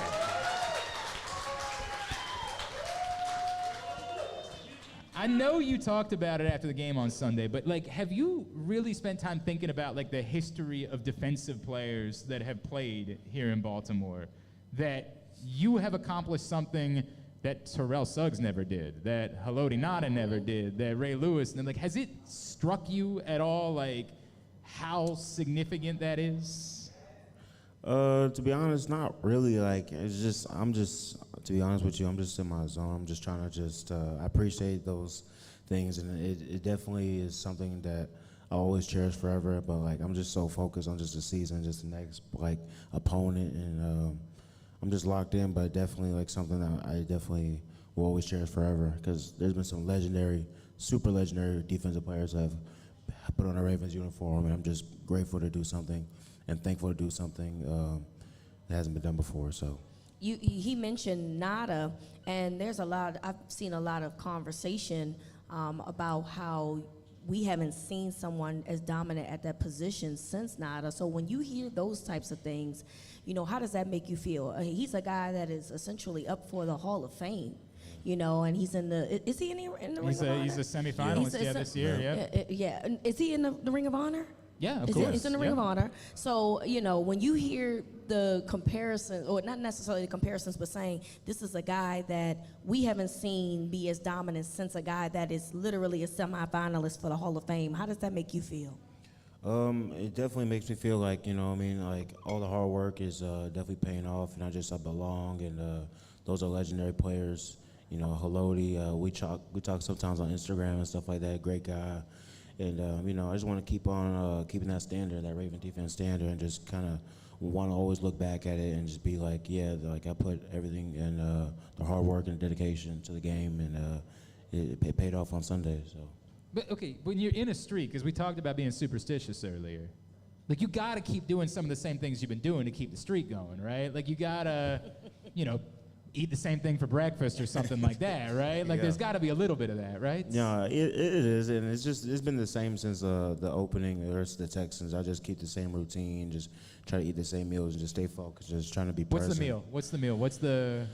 When you're killing it like this, we gotta know. We need the meal and we need the meal and the music. We need the meal and the music. What's the meal and the music? The meal is just like, it just depends. It just depends if it's like a early game, but we have a lot of early games, so egg whites or some oatmeal maybe. And it just depends. Sometimes Mr. Healthy over here. I was hoping it was going to be a very big man healthy meal. of you. Maybe some spaghetti, some Okay. chicken. I don't know. Just mix it up. Whatever I'm feeling, honestly. But is that legit? Like, would you really eat spaghetti on the morning of the game? Sometimes. It just depends on how hungry I am. Okay. Yeah. If I wake up real You gotta early. carb up, right? Like, Yeah. And if I wake up real early, just based upon getting a good night's rest, I might get some breakfast. But if I wake up a little bit late, then I just go straight to the lunch meal. It just depends. So the music? Yes. Music, say rap, you know what I mean? Just the stuff that we play in the locker room, really, some rap, some, I don't know, just stuff that gets me hyped. What artists? What artists? Yeah. We've been playing a lot of Chief Keef lately, and we've been winning. Yeah. That's what working. That's old school. Yeah. Chief Where did that come from? Bro, Chief Keef always be hitting, bro. Yeah, I'm not arguing with Chief Keef, but I don't think there's a lot of 28-year-old dudes that are listening to Chief Keef. You'd be surprised. Yeah? You'd be very surprised. I saw Rod Wave was at the game on Sunday. Did anybody get to meet him? No, I didn't meet him. Because he performed. Yeah, I think he was at the arena on Saturday night. Yeah, he performed and he had a Lamar Jackson because I think he had a concert. He did. In Baltimore that weekend. But nobody got the chance to. I didn't even know he was at the game. Man. Yeah, I didn't know either until after the game. Crazy. This is kind of a swing and a miss. I know, huh? Golly. I mean, I know so many people that I know from back home. They're big Rod Wave fans, and they was thinking about coming up for this weekend just for the concert. So I know they'll. Some of them is a little upset now. They're like, man, I should have came this weekend. I could have had a 2-for-1. Come to the game, then go and see the Rod Wave concert. Bro. Then mess around and meet him at the stadium just out of nowhere. Like, who knows? So. Huge miss. Huge miss. They should probably be embarrassed. They are. I'm sure they are. Tyus, can you tell us, you watched Justin since he got here in 2020. Yeah. Becoming this guy. And we've always seen, the talent. The talent is obvious. Mm-hmm. But this is otherworldly. What have you seen from this guy next to you that's allowed him to turn into, a legitimate superstar in this league? Yeah, I was talking to him yesterday. I was just telling him, man, just I've seen I've seen the potential that you had when you was younger. When you came in, just how you build, just your explosiveness, just your speed, just technique, everything about you, gave me potential. And for me, I told him, man, it's starting to click for you now. You're really starting to see what you've been capable of doing, and it's finally coming into fruition right now. And I'm just proud of this dude. And like I said, I've been watching this dude since he got in, and him just being locked into his craft, and him just always working hard. His motor just never stops.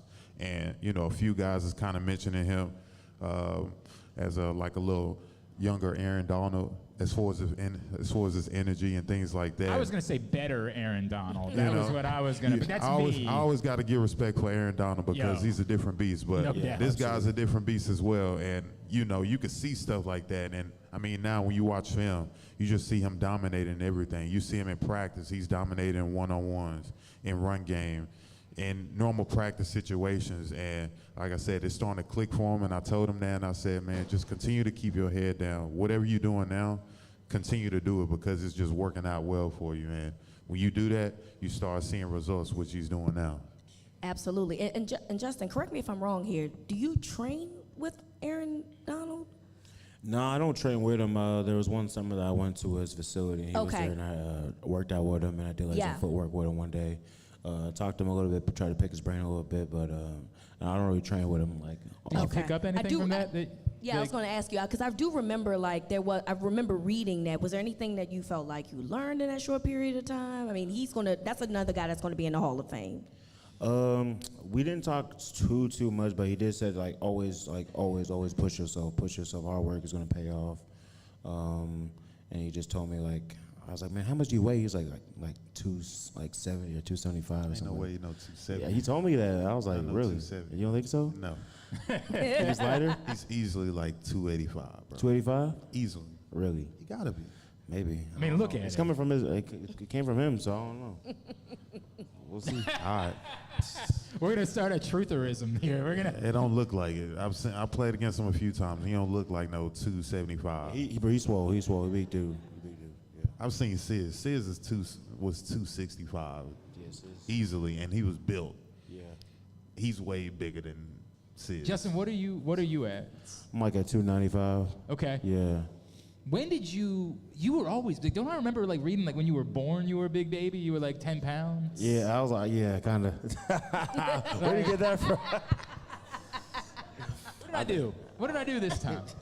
I was a big kid. I ain't gonna lie. I was a big kid. Always adventurous and yeah, I caused my mom hell. I ain't gonna lie, but she's proud of me now, so it's all good. So it worked out basically. It worked out. It worked out well. Sorry, Mom. Love you. My bad, Mama. Hey, if you or a loved one has a gambling problem, you can call 1-800-GAMBLER. Visit helpmygamblingproblem.org for free confidential services.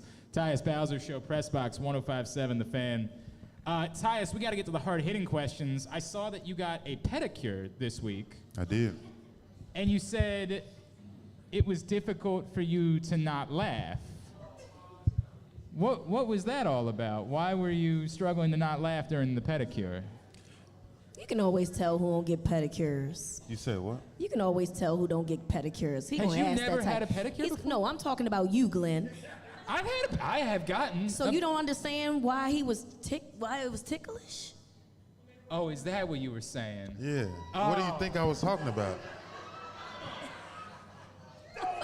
What's happening I here? know. What's going on here, Glenn? I thought it was awkward for some reason. I thought maybe this poor. She was literally scrubbing my feet. That's all I'm with her saying. hands and stuff, and I'm over here fighting for my life, not to bust out laughing. Hey, so what we were saying is Justin Madubuike has got a sack streak going. It's pretty remarkable. I got you, Glenn. How often do you go in for pedicures? Hey, you know what? We need to go. I think that's next on the list, Tyus. We got to take Glenn on a field trip to the nail spa. I loved it. You ain't been to the right one. You ain't getting it right. You ain't getting it done right. If you're not ticklish, you're not getting it done right. Yeah. Are you ticklish? I'm not really all that ticklish. I'm really not. I'm really not all that ticklish. All right. So that might be part of the issue for me. That's on our list. Yep. That's on our list. Next in line. Yep. How often do you go? I try to go every few weeks, maybe 2 weeks, maybe a little more, just depending on what I got going on. For the most part, I take good care of my nails. I have clippers at the house, I got filers at the house, and I do it myself. But every now and then I like to just go in there, get away from the house, get away from everything, and just kind of just chill out. Give me a nice massage on the chair. I love it. So. I used to, this used to be an issue between Mrs. Clark and I because I would see how much money she was spending on him. Oh, yeah. And then I went for the first time and I said, oh, I get it. Yeah. Yeah, you figured it out, I understand why it is. Absolutely. It is worth every penny. That is nice. It's definitely worth it. You understand now why he was over there laughing and giggling. All right, you don't have to keep. All right, I'm going to save you from this, Glenn. Let's move right along, okay, friend? So, Tyus, we know that you are a basketball guy. You go to basketball games all the time. I don't know if you're going to keep going to Wizards games. So. Well, I mean, it's something to do on a Friday night. Exactly. It really is just something to do when you're bored. But ultimately, they have started the in-game tournament. Yeah.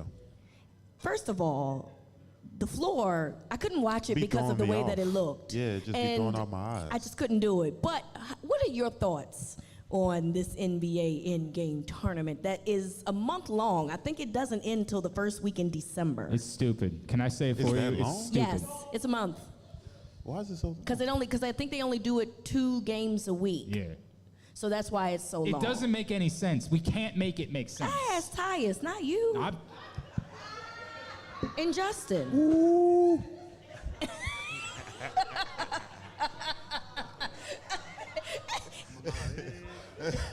Tyus and Justin, what are your thoughts, Tyus and Justin, on the NBA in-game tournament, Tyus and Justin? Well, Rita, my thoughts on the tournament is yes. You see a lot of sports that have in-game tournaments within their league. I mean, soccer does it all the time. True.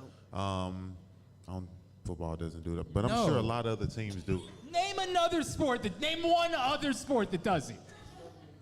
One. He just told you one. Soccer. Now name one other one. Yeah, that's what I thought. No. I show you WNBA? baseball. Yes, now I guess. Yeah, WNBA has one. Oh yes, well WNBA, I do remember that because the Liberty beat the Aces in that in-game tournament. Yeah. So basically basketball. I mean, it's cool. Don't get me wrong. It's cool just to do something different. You know, it brings eyes to the NBA in a different type of way besides just a normal basketball game. And of course, they're trying to switch it up with the courts and stuff. So would that mess you up when you were playing? Would that have been an issue? Sure, yeah. I mean, I'm used to a floor that looks like this, and then I wake up the next morning and the floor is red. Like, I'm gonna be thrown off, And I mean, of course, it's great for media attention and all of that. But I mean, it's just something that the NBA trying to try out, and I respect it and I understand. And I'm sure it's working out well for them. Justin, do you have an NBA team that you follow? Have you been watching the tournament? Do you care? I used to watch NBA so much, man, but since I've been in the league, man, I've just been like so engulfed in football and just watching so many games. But I need to get back on my NBA game because I've been slacking. I ain't gonna lie. Were you a Mavs fan when you were? Oh yeah, I was. Yeah. I remember when we won the championship, the Heat when LeBron was there. That was. Good times. Justin, your story, I think, I don't know that everybody's familiar with it, right? Like the son of Nigerian immigrants. Your family didn't know anything about football, right? Like when you started playing, but they've become big, like football. Like would they watch now? Do they like know what it is that you're supposed to be doing on a certain play? Yeah, now they know, yeah, definitely. And just, they still ask questions and stuff like that, but defense, they're just excited just to be out there. They always talk to me about what offense and stuff can do better. But Mom, on defense, we can do stuff better too. You know what I'm saying? But it's great. It's great for them just to watch it and just to be engulfed in it and just see their son playing in it. So you talked about what they had been through coming to America. What does it mean for you to now find success and I don't know if it showed, hey, this was the dream that you wanted here. Like, this is what you were chasing for me, and I'm having the opportunity to live it out. Yeah, it's just, for my parents, they just wanted to see me happy and doing something that I love to do, and it's just a blessing to be able to go into the building and work with guys like Tyus and Adafe and all these guys, Kyle Van Noy, and just, we have a really tight bond, I would say, and just, the sky's the limit for us, you know what I mean? I feel like we're just getting started, honestly. All right, give it up one more time. Justin Madubuike, Tyus Bowser. Grade 8's Memorabilia is hosting 2 great charity events in December. First, there's the Rolling with Santa Bowling Party and Toy Drive on Saturday, December 16th at Parkville Lanes with Keaton Mitchell and Brandon Stevens. And then the Project 500 Gifts Toy Drive with Justin Madubuike on Tuesday, December 19th at Wise Markets Haverty Grace. Find out more at facebook.com/grade8smemorabilia or grade8smemorabilia.com with the number 8. When we come back in, we're going to get ready for Cleveland this week. We're going to, we got a lot of things still we got to cover a little bit. We got to figure out what it's going to take to make sure that Justin never leaves Baltimore.